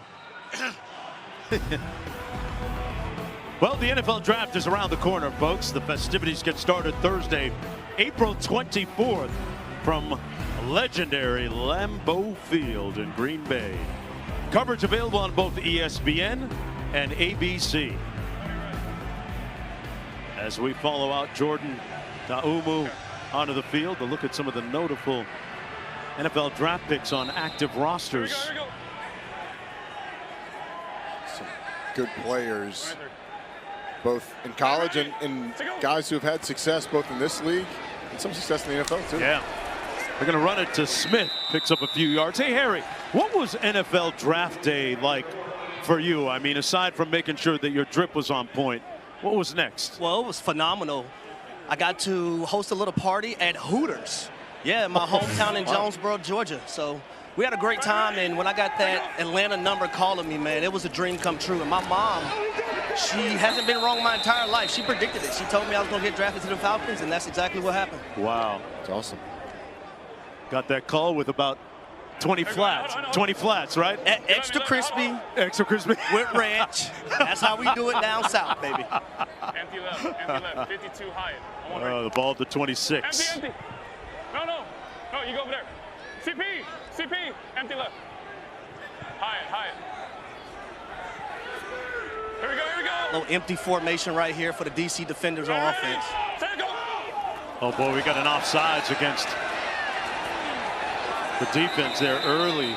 Ronnie Perkins got there yesterday. 7 there. Oh, number 7 offside. Yeah. Offside, number 7.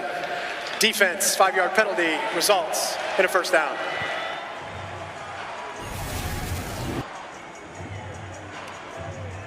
So on the right side of your screen, Ronnie Perkins just gets a little ahead of himself, a little anxious. Good job mixing up the rhythm of the cadence, though, by Jordan Ta'umu. Just by that little instant, right, throws Ronnie Perkins off. 8 penalties, 61 yards. Ready. That's Birmingham. Ta'umu wheels out of the pocket, surveys, then takes off, and tiptoes out of bounds at about the 32. What do you make of his play today? I think it's by and large been really good. He's had a couple that he's put in danger, but he's gotten away with it. But I think you can see that there's a comfort with what they're trying to do today. And he's obviously had times where he's had a lot of success, especially on that drive right before the end of the first half. Had a player right in his face, reloaded, and the pass was incomplete. Honestly, that might be the line of scrimmage. Mark, that might be his biggest letdown today. Is batted balls at the line of scrimmage. I think it's 4 or 5 of them today. It's probably at least the 4th. A great point. Shrugged off the defender there. Good strength, being able to shake off that defender. Native of Pearl City, Hawaii. Ready. Set go. Gets it out quick this time, complete to Mickens. Trying to get to the edge, and he's brought down shy of the 35. And a flag in the vicinity as well. They're working 88, blocking the back. Daniel Isom with the backside tackle. shoulder there. Probably going to decline this one, 4th down. Yeah, number 88. Fine. Illegal block in the back, number 88. Offense, penalties decline, 4th down. So it sets up a punting situation. Meanwhile, on the other side of the equation, guys, I'll open this up to all of us. Birmingham has had their last 3 drives have all been punts. What do they do to get their offense reinvigorated here? I think you got to go back They're cutting to their what corners. That's the shave was the one. The slant was the one we tried to run. Listening to coach first. I think it's one of 2 things. One, I think you got to go get Alex McGoo comfortable again some way. Fielded at the 30 by Davis. A nice return. They're going to have good starting field position for this drive. They trail by 1. Back in a moment.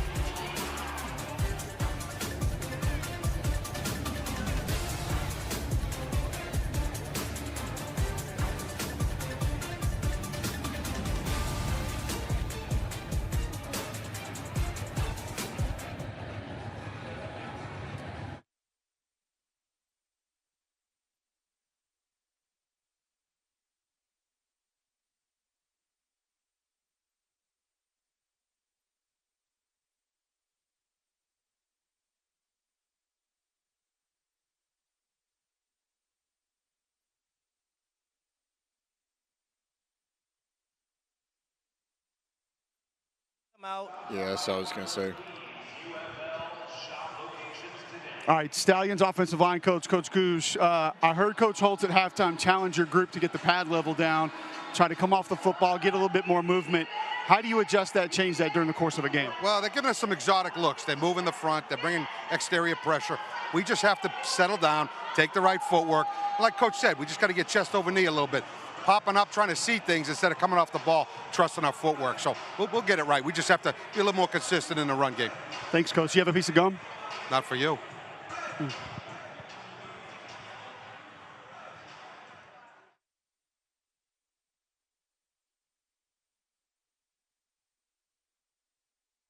do, and I was thinking, I heard them say that at halftime, and I was thinking that would play right in. Because Coach Holtz was on them pretty good.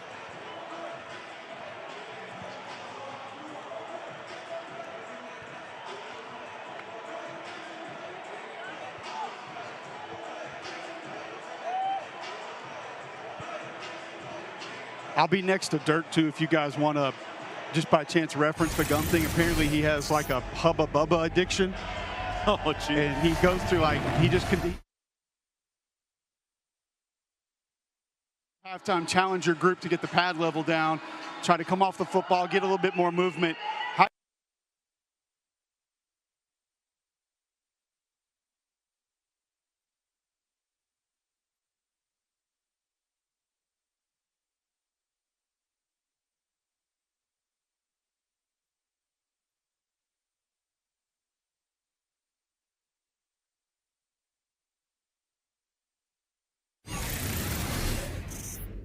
All right, Stallions offensive line coach, Coach Goosh. I heard Coach Holtz at halftime challenge your group to get the pad level down, try to come off the football, get a little bit more movement. How do you adjust that, change that during the course of a game? Well, they're giving us some exotic looks. They move in the front. They're bringing exterior pressure. We just have to settle down, take the right footwork. Like Coach said, we just got to get chest over knee a little bit. Popping up, trying to see things instead of coming off the ball, trusting our footwork. So we'll get it right. We just have to be a little more consistent in the run game. Thanks, Coach. You have a piece of gum? Not for you.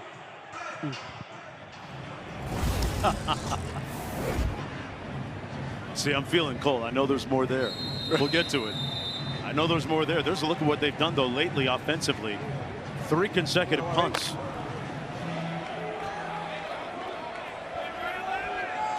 Kane splits out wide to the bottom of your screen. They go 3 by 1.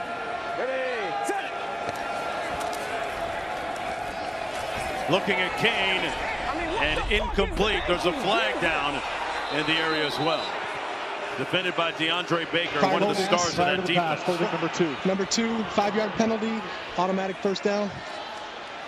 Yes. Prior to the pass, holding, number 2. Defense, 5-yard penalty, automatic first down.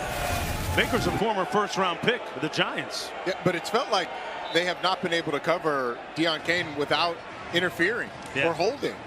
But when you get that one-on-one matchup, those DC corners have not shown the discipline yet against Deion Kane to not continue to test them and see if they can cover him one-on-one. First and 10 from the 45 as a result.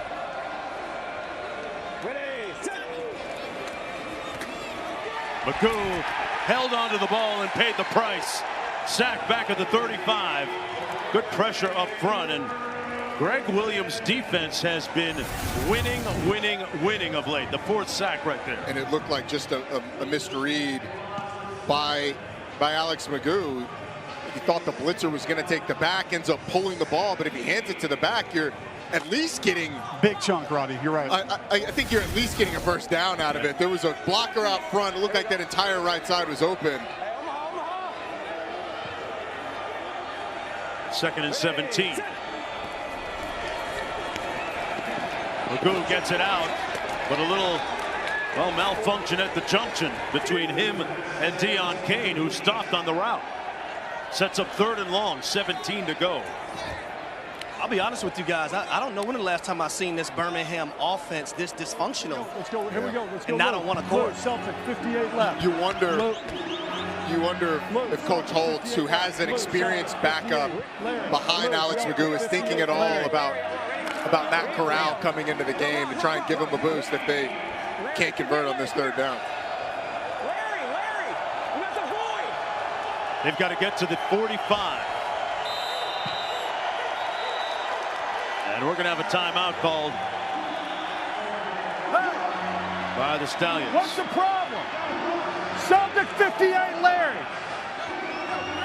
Well, then what are we debating about? What are we having a conversation about? I had to burn a timeout in the second half of a close game. Yeah, well, then run it. Okay. I mean, we're having a conversation back here. We're running. Call it, run it. Okay.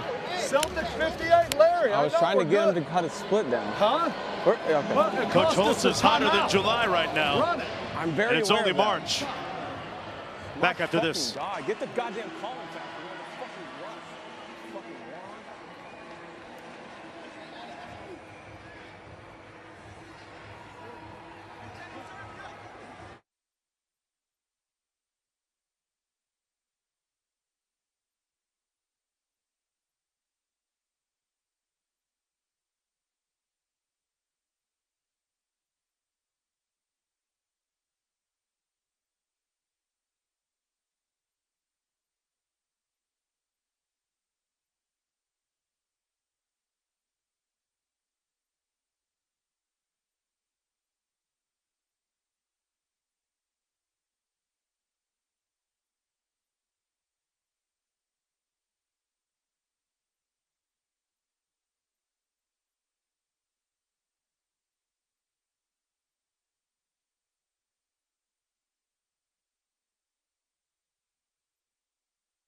Back to the action. 4:17 to go in the third quarter.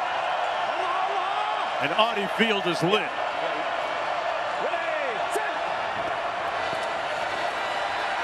Magoo under duress, got away, got rid of it, got picked off.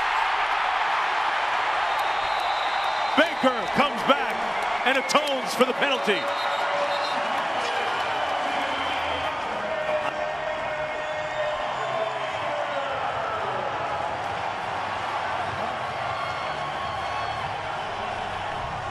DeAndre Baker was called for a penalty a couple plays ago. Makes good here. Well, there's pressure on the left side of your screen from Derek Roberson and flushes out Alex Magoo, who just throws up a prayer and ends up getting picked off downfield. But that timeout, you heard the frustration of Skip Holtz. One of the things it did is it gave this building a lot of energy.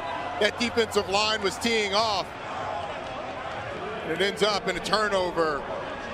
The DC defenders, what a nice job of this defense. Really, after that first quarter, they've settled down.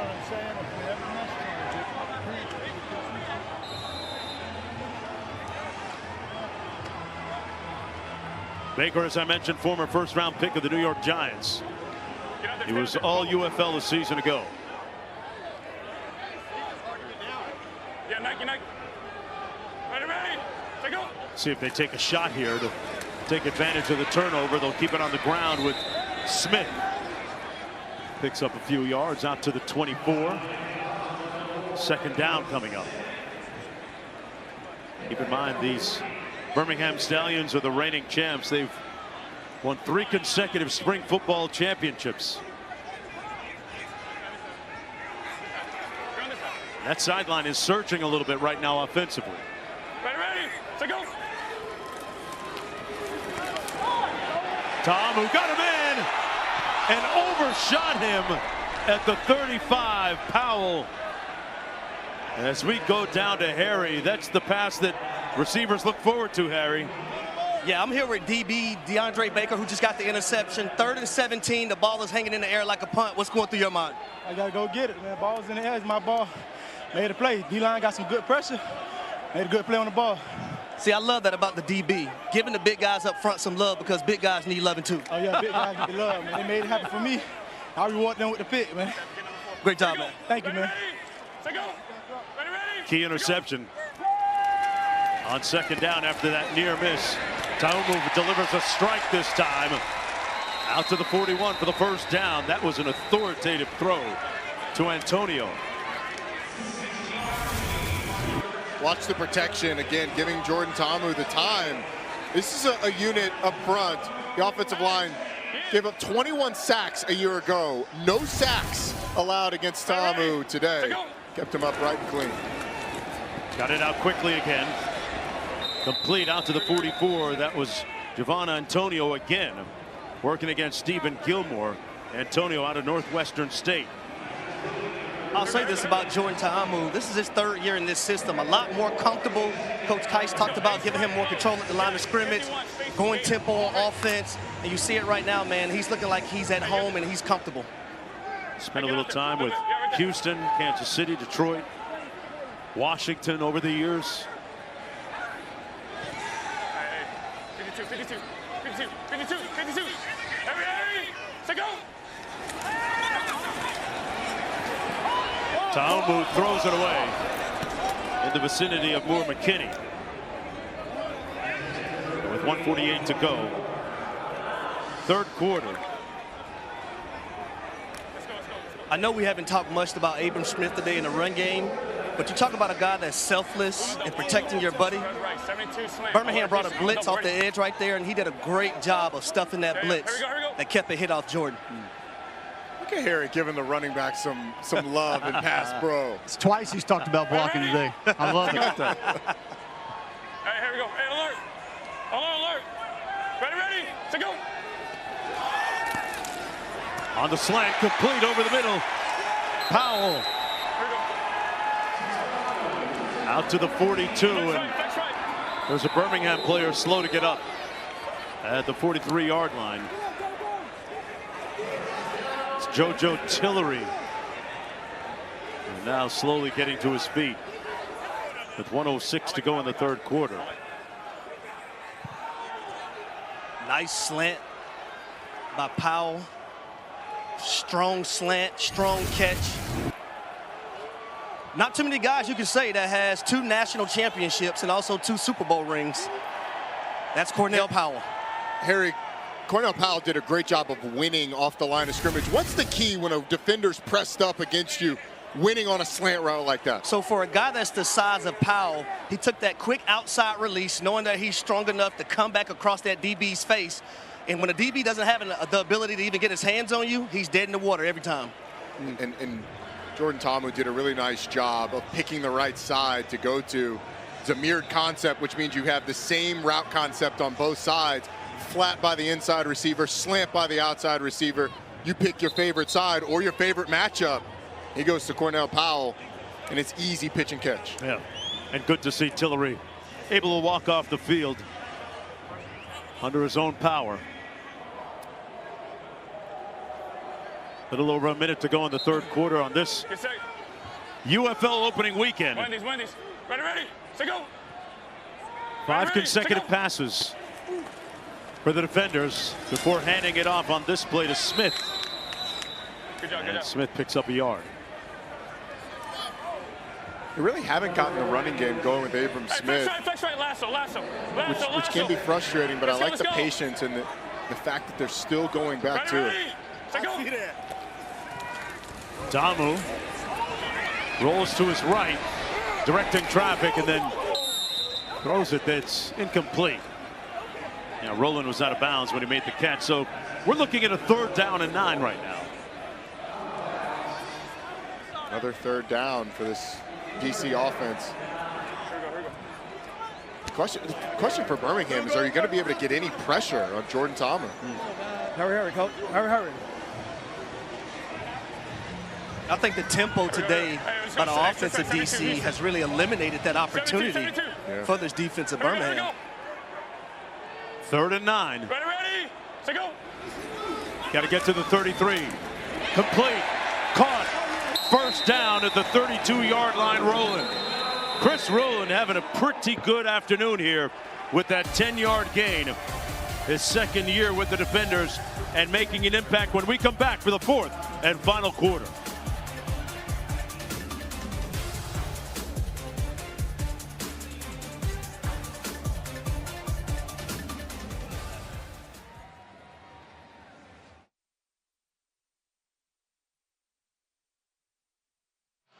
My guy's about to get pulled.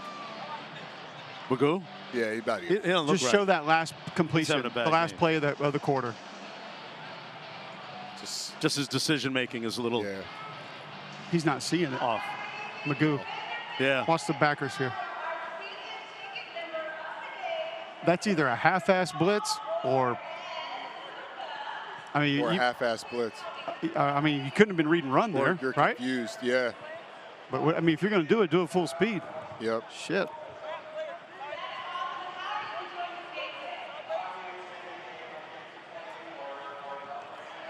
I need some more points, man. Yeah. I mean, we're a long way from that. I don't know if any of us are going to hit. Mark's looking good. My quarterback over is pretty good. Ta'amu's at 173. It's 201. Yeah. Here's the thing, Mark, that might be interesting to talk about. This is a 1-point game. Yeah. Oh, yeah. Like, we're talking about it like it's a 21-point game. Yeah. It doesn't. It feels. Despite like the struggles. I'm 100% with you, Roddy. It feels like they're getting their ass kicked, but it's like, guys. But they're. And I was waiting to hear somebody on the sideline kind of going down saying that. I hadn't really heard anybody do it, but that's the message I'd be sending right now is we're down 8-1. Yeah. We got a quarter of football to go.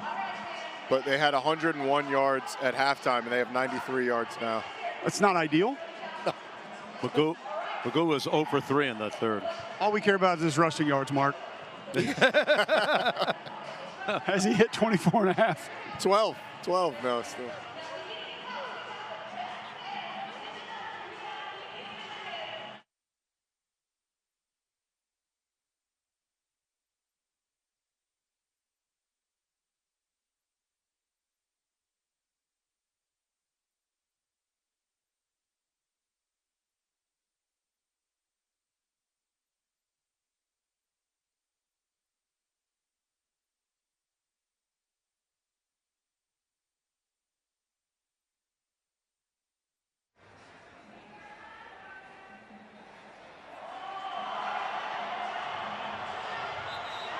Back for the start of the fourth quarter with DC holding the lead as we bring in Aaron Dolan again. Aaron, what do you have for us? What are those lines doing?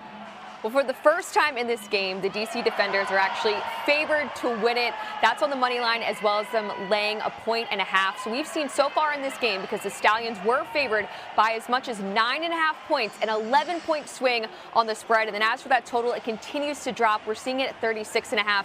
And guys, we need some points, some excitement, because these player props are also playing to the under right now. So hopefully come this fourth quarter, we see some points in some of these player props hit the over and cash for us. Well, Aaron, your man right here, Mark Jones, picked Ta'umu at the over 201 yards. He's at 172 right now, Roddy. I don't want to say that I'm on point. Well, you just hold on, Mark. There's no I in team, okay? Your boy Mark Jones here picked Jordan Ta'umu. What is going on here? I'm sorry. He's the point guard who got your number when we lost the game. Hey, exactly. Defenders with the football. You know, Cole reminded us of something in the break that is obvious, but also doesn't feel like it's still a 1-point game. If Birmingham can come up with a stop and get something on offense, you know, it doesn't feel like it, but they're still well in this game. Yeah. Ta'umu into a tight window, incomplete, intended for Ty Scott. Broken up nicely on the play. It'll be 2nd and 10. There's a look at our picks and the respective odds. Just checking in, I would say my Alex Magoo over 1.5 touchdown passes not looking awesome. Cole's over Magoo 29.5 yards. It's not out of it yet. And that pass incomplete. Intended for Ty Scott. Broken up by Gilmore. So quickly, 3rd and 10 coming up. So one of the things you cannot do as a wide receiver when a quarterback is thrown with anticipation is slip and fall down on the route. Luckily right there, that is not an interception by the Birmingham Stallions. It really should have been. And we've seen one interception, but we've seen probably 3 of them dropped today. This is the 12th play of the drive for DC. Longest of the day. Ta'umu goes through his progression, complete for the first down. Antonio still on his feet inside the 20. His forward progress is going to be marked at about the 17, and it'll be 1st and 10. This is such a good catch by Javon Antonio. The ball's behind him. He's got to snag it with his hands. His momentum's going the opposite way. Brings it in. Another 3rd down conversion by DC. They keep it on the ground. Smith this time. Flag down. Look at the pile. Move all the way down to the 5-yard line, but we have a flag on the play. They got a 1st down. 12 players on field. Defense, that penalties decline. Result of play, 1st down. So, Mark, I'm over here laughing because head coach Shannon Harris, he's an offensive guy. He's jumping up and down, telling the offense, tempo, tempo, tempo.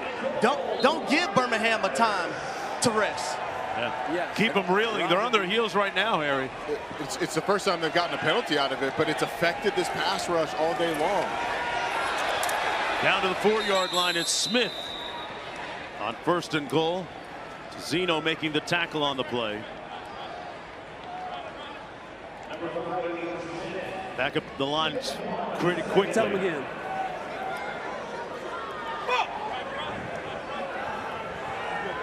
Remember, Shannon Harris took over as head coach just days ago. Keep it on the ground again. This is Higgins. And he stopped up short of the end zone at about the 3. 3rd and 4. Whatever quick game you want. 12, 12, 12, 12, 12, 12, 12. 12! 3rd and goal.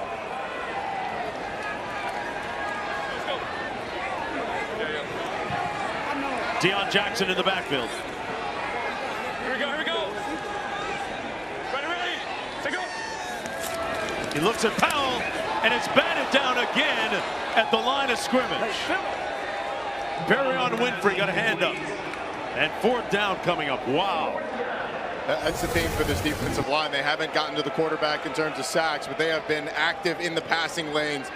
Perrion Winfrey seeing the eyes of the quarterback, reaching that big mid out, getting a hand on that football. Man, that's just a defensive lineman being incredibly aware that quick game is coming, expecting it, and getting his hand up, knock the ball down. Matt McCrane is going to attempt this field goal from 21 yards out. Knocks it through to make it a 15-11 game with a little over 12 minutes to go in the ball game. It feels like a little bit of a win, though, for the Stallions on that last sequence.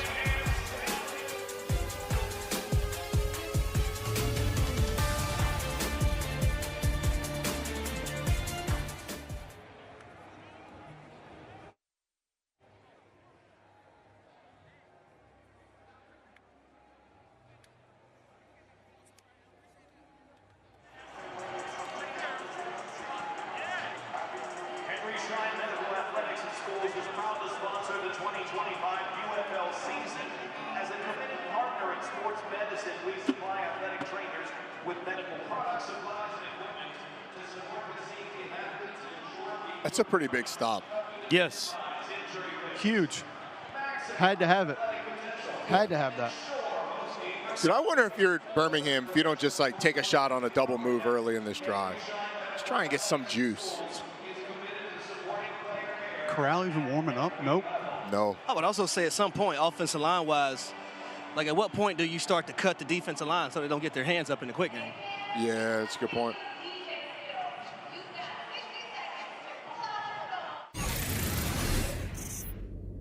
Rob. Larry, 58, Larry, come here. Larry, you got the void.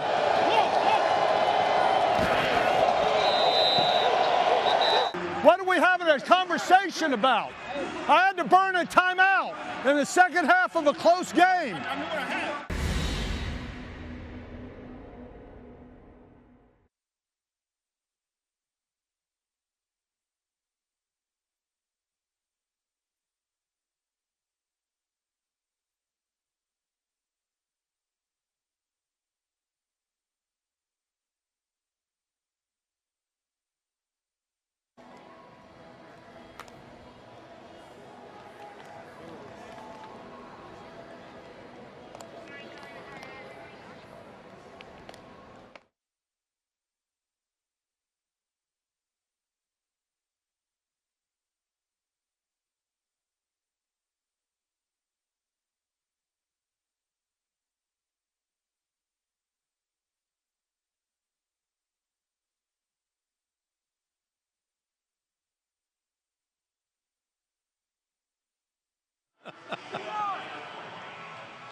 Major League Baseball is back, folks, and the first Sunday Night Baseball of the season is tonight at 7 Eastern. The Atlanta Braves taking on the San Diego Padres. Baseball tonight leads off right after our game here in Washington, D.C. Mark Jones, Roddy Jones, Cole Kublik, and Harry Douglas on the first full weekend of UFL football. And it has been a really tight and intriguing game here today on the fourth and final one. Right now, the defenders leading by 4. Maybe Birmingham can get a little momentum from the stop the defense got a few moments ago, forcing a field goal. This is Deon Cain on the return.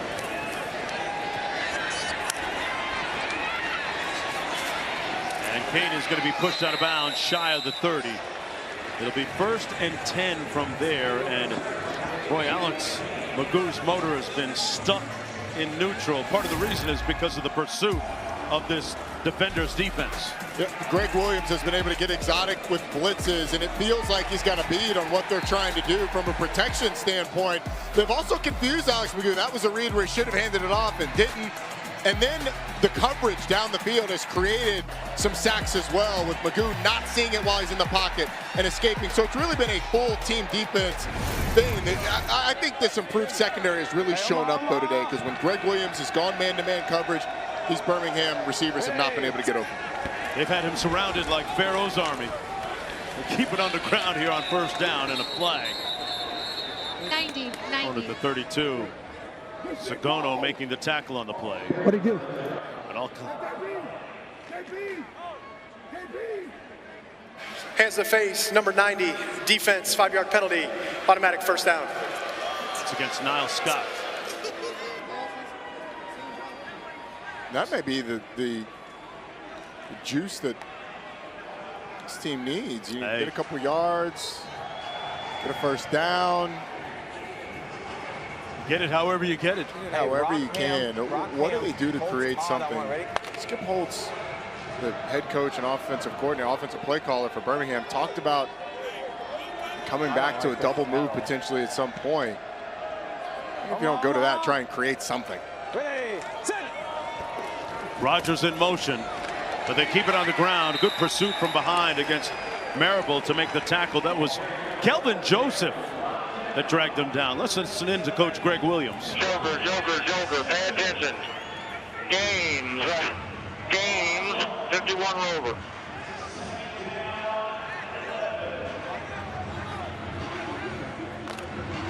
I love it when the coach, you get the pay attention in there as well.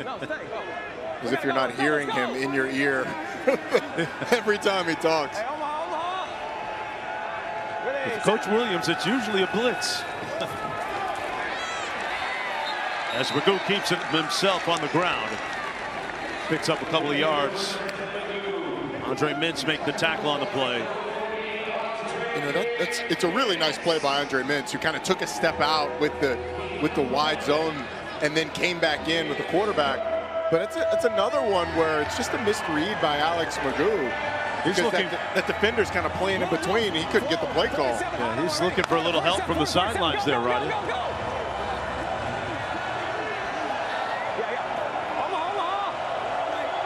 They failed to convert on their last 4 third downs. Flags down. Magoo on the move. Gonna tuck it. Got the first down and then some. Slides at the 40. But will this stand? We'll see. But that was an impressive sprint. Looks like it's coming back. Offense, 5-yard penalty. Still third down. If you heard an audible groan, that was Cole Kublik, because his over on Alex Magoo rush yards would have hit, but gets wiped off the board by the scramble. Busted, Cole. Here we go. Let's do this again. Here we go.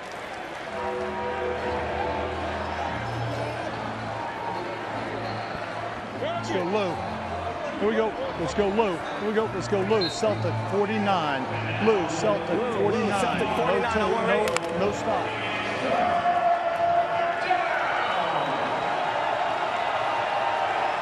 Third and 15.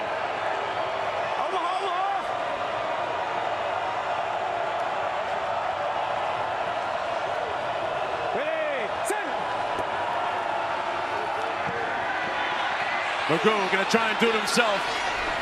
Takes out his do-it-yourself kit and does. Out to the 48-yard line on the defender side of midfield. A dynamic sprint for the first. Dynamic indeed. The hole just opens up and it's man coverage. So all the defenders' backs are turned to the quarterback looking at their receivers. There's acres of space for Alex Magoo, who now sits at 32 yards rushing.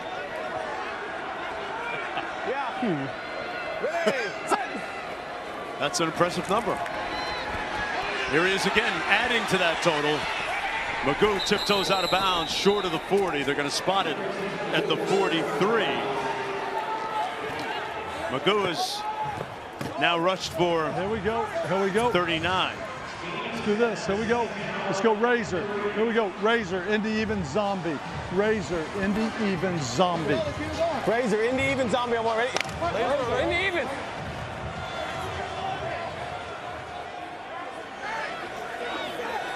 They go trips right. Omaha. Ready, set. Keep it on the ground again. Between the tackles down to the 39-yard line. Marable. You know, Mark, you think about last year, Adrian Martinez led this league with rushing yards, 528. They've got it all built in. If that's where Alex Magoo's most comfortable, do you just start calling some of it, the Q runs? Let's go Rio.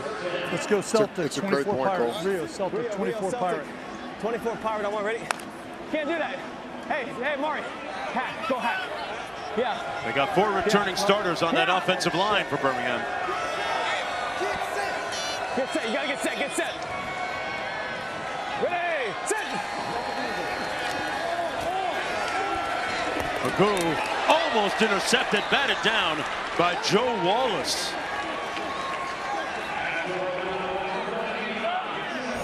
So 3rd and 10 coming up. Joe Wallace in the middle just kind of sees the back behind him, fades away from the offensive lineman and knocks the ball down. We were pretty close right there to having a second big man interception on the opening weekend of UFL football. That would have just made all the big men across the world. I think it would have given them too much. Like they would have been too excited. He got spoiled. Exactly. Omaha. Hey, send. 2nd and 10. Magoo incomplete behind Amari Rogers, setting up a 3rd down and 10. What happened? CJ Marable was a little late coming across the formation to pick up that blitz and made Alex Magoo get rid of the ball quick. Let's go nasty. Let's go Florida 49X roller. Real nasty. Florida 49X roller. Real nasty. Florida 49. Let's go. X roller. Magoo is 0 for 5. Let's go.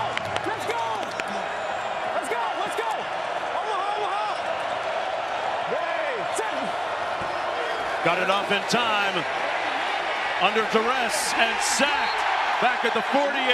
He failed to get rid of the ball again.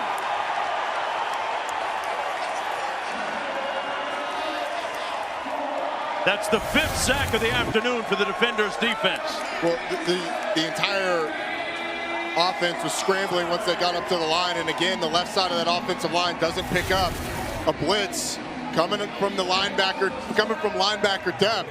Greg Williams has been on it, dialing up things to beat this protection. Alex Magoo really had no shot. You could sort of hear the frustration that the tag on the X wasn't run. I don't think he would have been able to get it to him anyway. 4th and 22, and Wadman into punt. Rolling back deep, watches it bounce into the end zone.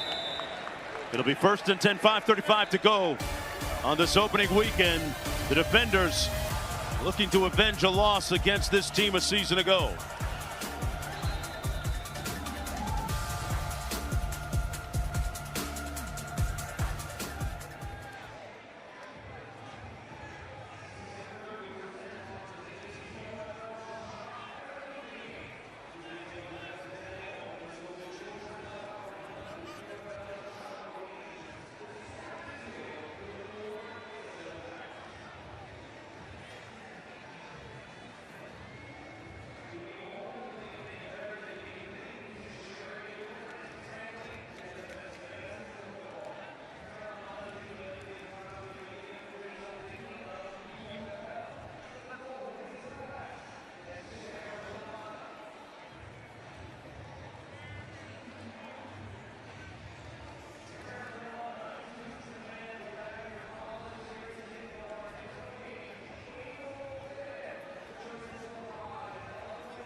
We're back at Audi Field. I'm with defensive coordinator Greg Williams. Your defense today so far, 5 sacks, interception, forced fumble. You've held that offense 3 for 10 on third downs. What don't you like about your defense so far? You know, some of them catch the ball like you did when you played, and we'd have 19 interceptions. I'm just kidding you. I was about to say, hold on, Greg. I may have gotten you fired. That's true. We dropped 3 interceptions in our hands, and then we have to have some rush integrity right now. And the only success that they're having right now, the quarterback's a really good mobile quarterback, and we're calling some stuff to make sure that we keep him in the pocket. He escaped the pocket too easy on us, and that's just not good. But I will tell you this. These guys are all on the same page. They want to be better than they've ever been before, and they're not allergic to the F word. I love it. I do too. Great job, Coach. Harry, he was just kidding. 79. You know he was just playing, Harry, Offense, right? 5-yard penalty. But I had to let him Still know. first down. That's a long-time Atlanta Falcon talking to a long-time defensive coordinator for the New Orleans Saints. Right. That rivalry doesn't go away. It never goes away. On the double, ready. Here we go, I may have just gotten you fired. Might be the best humble brag I've ever heard on live television. Ready. Take it. Man, another Is it free play, right? overzealous lineman I've got for the contact Stallions. 98. But they hit me, though. Okay, I had him in the neutral zone, 98. Encroachment, number 98. Defense with contact, 5-yard penalty. Still first down. Back 5. Forward 5. 5:35 to go. Guys, as much as Birmingham's offense has been futile for the entire second half, they're still a score away. Right? This defense has kept them in the game by not letting DC get in the end zone. Keep it on the ground. Deion Jackson with extra effort, interminable effort, out to the 32-yard line. Zeno making the tackle on the play. And if you're DC, the goal is now to try and get this thing at least to the 2-minute timeout. Okay. Couple of first downs. That's when the clock stoppage rules take over, where it's an incomplete pass out of bounds. The clock will stay stopped, but until then, that clock is going to run. So it's about staying on the field and keep picking up first downs. 2nd and 4. A burst through the hole up the middle between the tackles out to the 43. Big time run by Jackson again. Man, what an impressive burst. Might be the best run by this DC team all day. The double team by the right side of the offensive line opens up the hole. A couple of really nice combo blocks up front. Open up that hole for Deion Jackson. They ran through Birmingham like a stimulus check that time.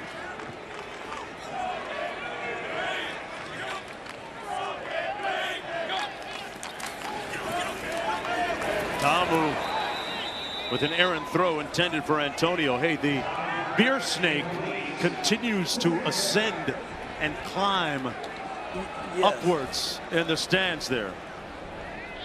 And Coach talked about adding that last cup onto it when it's all said and done. We saw Shannon Harris, the interim head coach, speak with us at the top of the show about adding the final touches on that beer snake.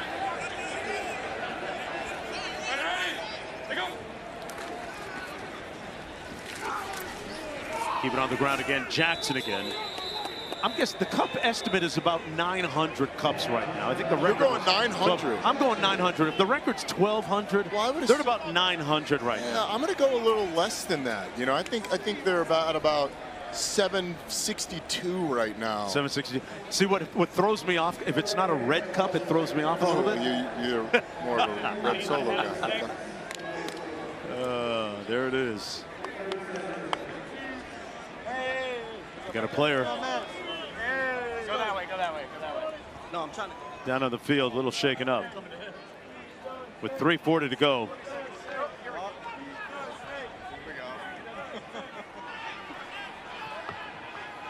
Hey, week 2 of the UFL starts Friday. These Birmingham Stallions taking on Michigan at 8 Eastern on Fox. Then on Saturday, DC hosts Memphis at 8 on ABC. Then catch 2 games next Sunday, starting with Houston and Arlington at noon on ESPN. And then San Antonio and St. Louis face off at 6:30 on FS1. Feed the snake. Harry, what is it, 16 ounces at a time? All right, y'all, so I'm in the crowd right here with the beer snake. I'm here with the bottom of the beer snake. How heavy are those cups? How heavy are they? Very. I'm like Atlas right now, holding up the entire world, holding up the beer snake. My man. Let me ask you, Yes, sir. what does this crowd mean to the DC Defenders? What does it mean to this city? You see guys here in costumes, everyone participating, holding a stake. You see sunglasses, cheers. What does the beer snake mean to DC? You know, we've got some of the hottest franchises in the country here with the Caps. We got Alex Ovechkin, but you know what? There's only one beer snake like this. And so it's what we got for the UFL. We're competing with all the other leagues. And look at these guys. I mean, look at this. Make some noise.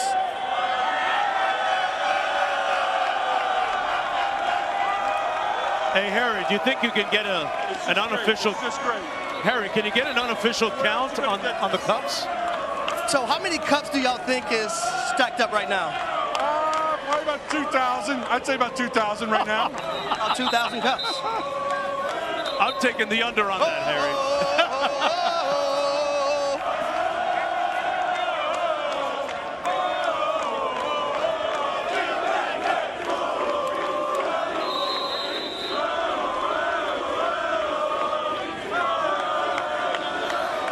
All right, so let's get one more cheer going, y'all. One more cheer. Cups. Beer, snake. Beer, snake. Beer, snake. Beer, snake. Beer, snake. Beer, snake. Beer, snake. Well, there's another reason to celebrate. The pass is complete, and Jordan Ta'umu has just hit the over. This is what life is all about, y'all. He got the over on this pass, catch, and run. He's been seeing it well all day, especially on the end-breaking routes. Stands in the pocket, delivers. And the only person hotter than Jordan Ta'umu in the stadium might be Harry Douglas, who's probably going to get hired to be in a costume riling up the beer snake crowd here going forward.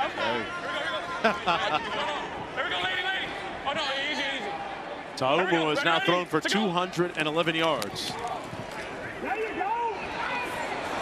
Handed off to Jackson, trying to get out of trouble. Did a nice job of making lemonade out of lemons. Carlos Davis finally brings him down with 2:45 to go, the clock running. And Birmingham only has one timeout, so the clock will stop for the 2-minute warning, and then Birmingham can only stop it one more time. If you're DC, and the way this drive has been going, you're thinking, man, maybe we can salt this thing away with the ball in our hands. Boy, what about the job of quarterback Jordan Ta'umu today? 22 River. I want ready. Here we go, here we go.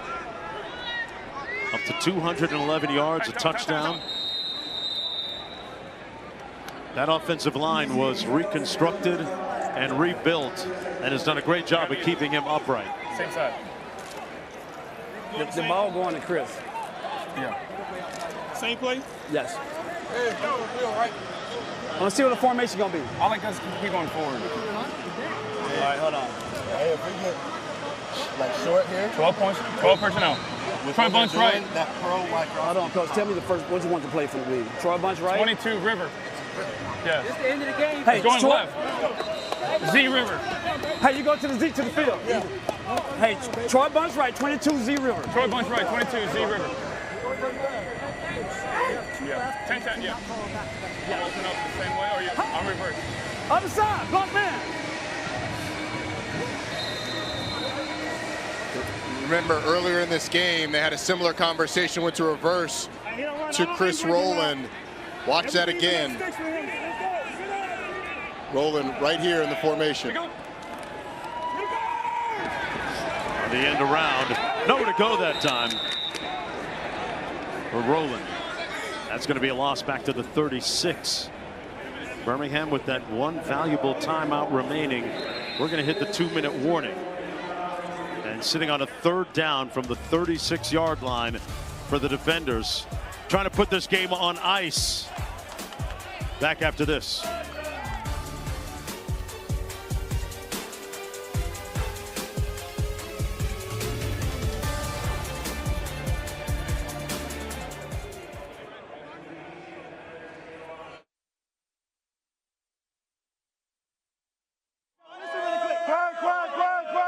So listen really quick.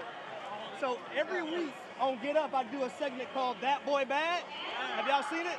Yeah. So when we come back from commercial, I want to try to get the whole Harry's out there. That boy bad? Yeah. I'm going to hold my hand up. 1, 2, 3. That boy bad. All right? Listen. I need my content. That boy bad. So look. 1, 2, 3. That boy bad. I'm gonna love these games. Yeah, we're trying again. One more time. I'm gonna love these games. 1, 2, 3. That boy bad. Perfect.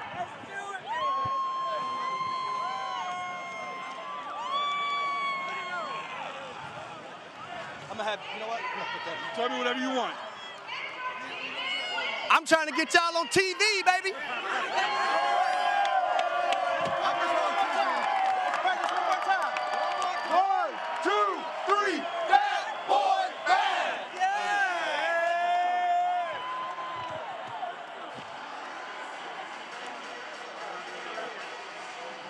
When do they stop serving alcohol here? Never. 3 hours after the game. When the last person leaves the stadium. When's the last guy?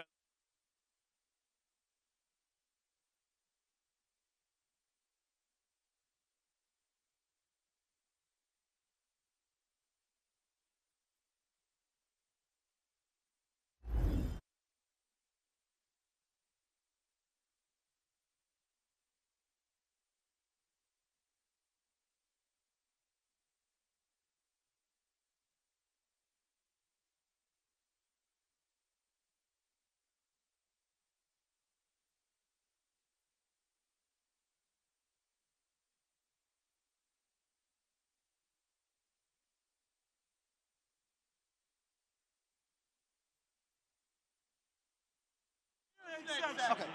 It's the beer stain, baby. Come on, Jemai. Let's get it, baby. Hey, roll boy. Let's go, Jemai. I think it's safe to say, ladies and gentlemen, that I've had a lot of fun over here in the beer snake section. And on the count of 3, we're going to do something that's very special to a lot of people. 1, 2, 3. That boy bad. Mark, back to you, baby.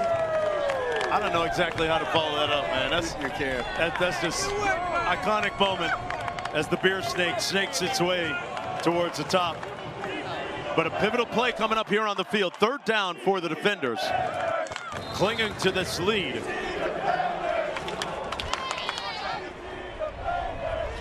Ready to go.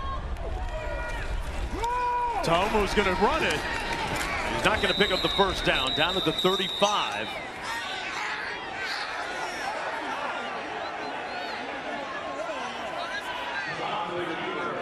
So they get the stop, the Stallions do.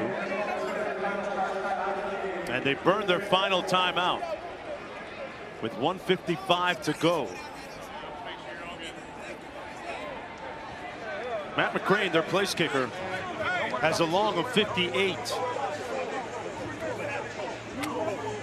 They opted to go conservative. Yes. Pull that last time out. And now attempt the field goal, a long field goal. If you miss it, Birmingham's going to get the ball at the spot of the kick. Yeah. Yeah, McCrane's career long is 58. They're going to spot this one as a 53-yard field goal.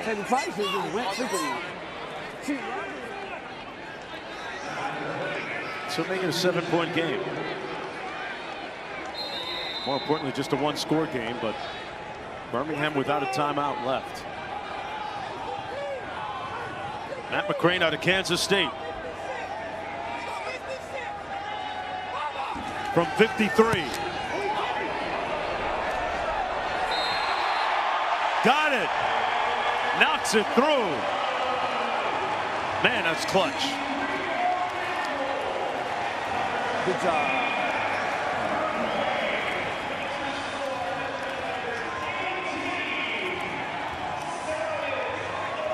Hey, tonight is hockey night on ESPN. The Kings look to keep pace with the Western Conference playoff race when they host the Sharks. Tonight at 10 Eastern on ESPN. Sharks and Kings.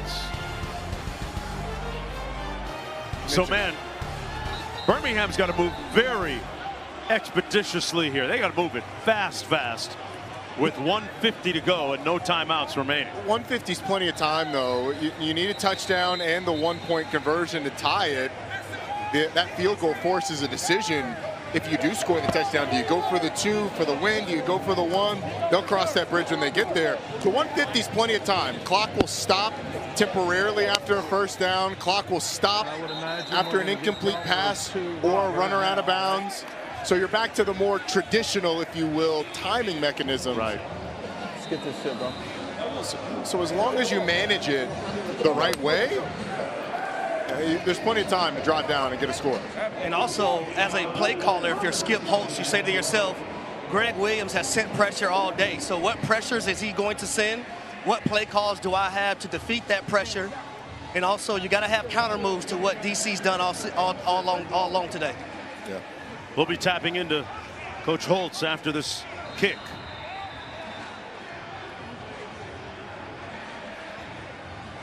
Deon Cain back there for the kick.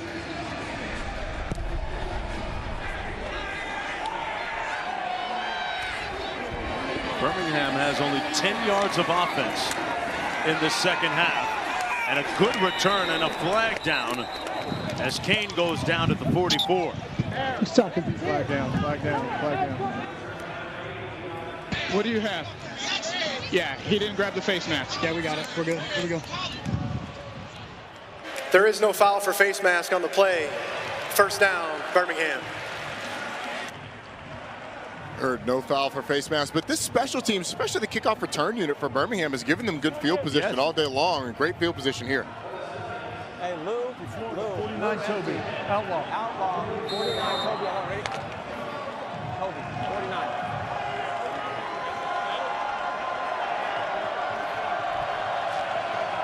Hey, Omaha. What we got?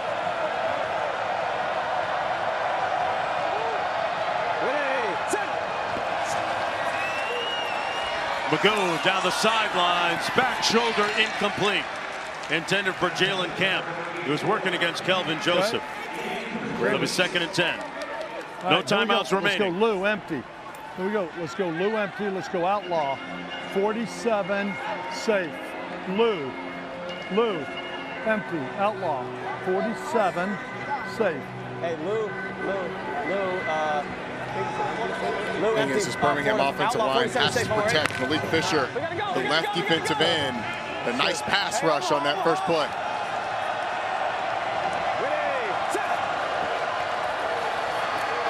They got to Magoo, sacked him at the 35. There was Robertson. On the ball, let's go. On the ball. I know, on the ball. Here we go. Same thing. Now you've got to hurry. You've got to get the receivers back. The play call's got to get in. Let's go. Third down, but obviously you've got 2 plays to get it.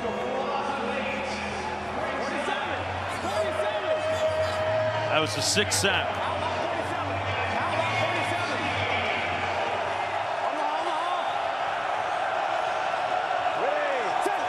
Third and 18.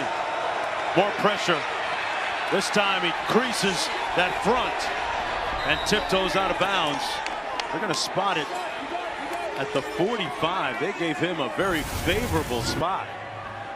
First down. It's been the most effective offense for them in the second half. It's Alex Magoo doing it with his legs, especially on the scrambles. This DC secondary's played a lot of man-to-man coverage. And when that happens and Alex Magoo can break the defensive line, he's had a lot of room to run. Under a minute to play, 58 seconds to go. Birmingham doesn't have any timeouts remaining. Yeah, you want to challenge for holding by number 8 of the offense? Yeah, whoever the guy. The edge block, yes. Yeah, on the edge there with the back. Okay. The defenders are challenging The hold, a potential hold. Of a potential hold by the receiver number 8. Previous play is under further review. I'm with you, Mike. Okay, so I'm just going to be live to you guys. So let's go to I'm looking at the Blandino. end zone. I'm looking at the end zone shot here. It's number 8. That's where they want to hold outside. Just watching it at full speed. There's a little bit of a grab, but I don't see a material restriction. I want to see a lot more for holding here. This is my best look. You have anything else, Frank? Okay. Yeah. There's not enough. That's not a hold. So, Mike, no hold here. They'll lose the challenge, and they're charged a timeout, okay? No remaining challenges for the game, correct? And the timeout has been charged. Correct. Gotcha. We have a first down. Let's move this chain. There is no foul after review for holding by number 8 of the receivers, or the offense. DC is charged a timeout and will have no remaining challenges for the game. It'll be first down. Boy, that's great stuff. Great insight.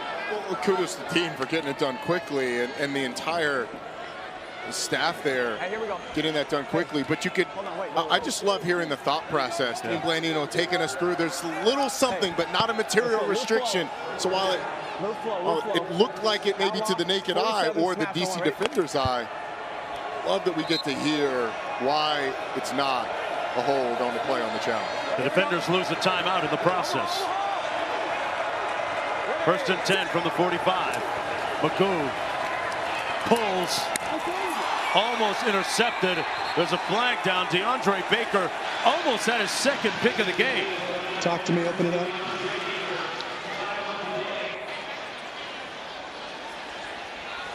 Open it up if you can. What do you got, guys? You have 2 people in this spot.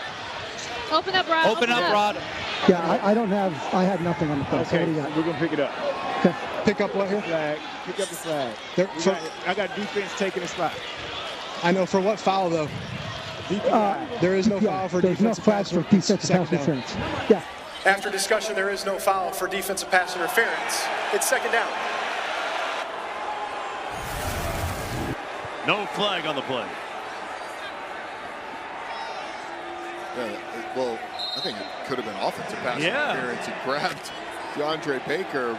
Maybe they were thinking that initial contact is defensive pass interference. Potentially, that's where the flag was thrown, the thing they were discussing, but I think it was definitely offensive pass interference. McCoo is 0 for 7 in the second half passing. And he's going to take off. He's got wheels. McCoo getting to the sideline, out of bounds inside the 20. With 43 seconds to play, moves the chains. Wow, we're building towards a huge finish. Got 26 yards here. And once again, it's just man-to-man coverage, and the integrity of the rush lanes isn't there for DC. Now you got to be talking to your guys up front. Hey, you're not just pinning your ears back and getting up the field. You have to maintain integrity in the pocket. Keep Magoo in the pocket. He has not proven that he can beat you with his arm yet.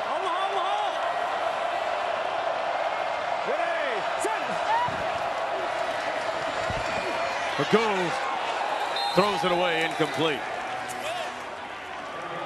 Second and 10 coming up. DC with one timeout.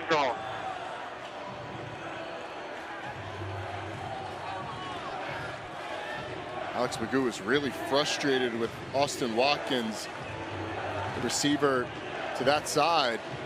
He's motioning for him to go up the field, kind of near where he threw it. Same call. It's going to be cover 2 again.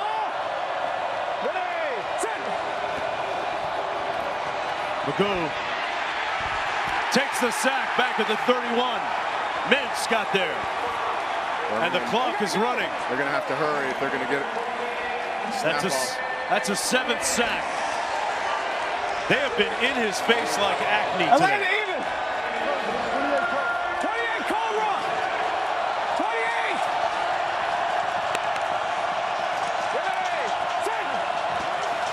Third and long. Magoo looking and sacked again at the 32. That's the ball game. Yep, that'll do it. Joe Wallace put the finishing touches on this one for the DC defenders. who vanquished the reigning champions, the Birmingham Stallions.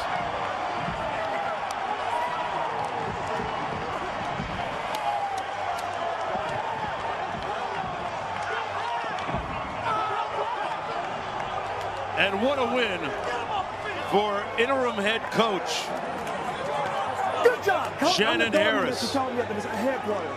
You told me I was a doorman at the headquarters. No, I didn't. Yes, you did. I told you. Let's go. You told me I was a doorman. No, sir. No, sir. Look at that ass. You told me I was a doorman. What is that? You told me I was a doorman. No, I did not. Thanks, guys.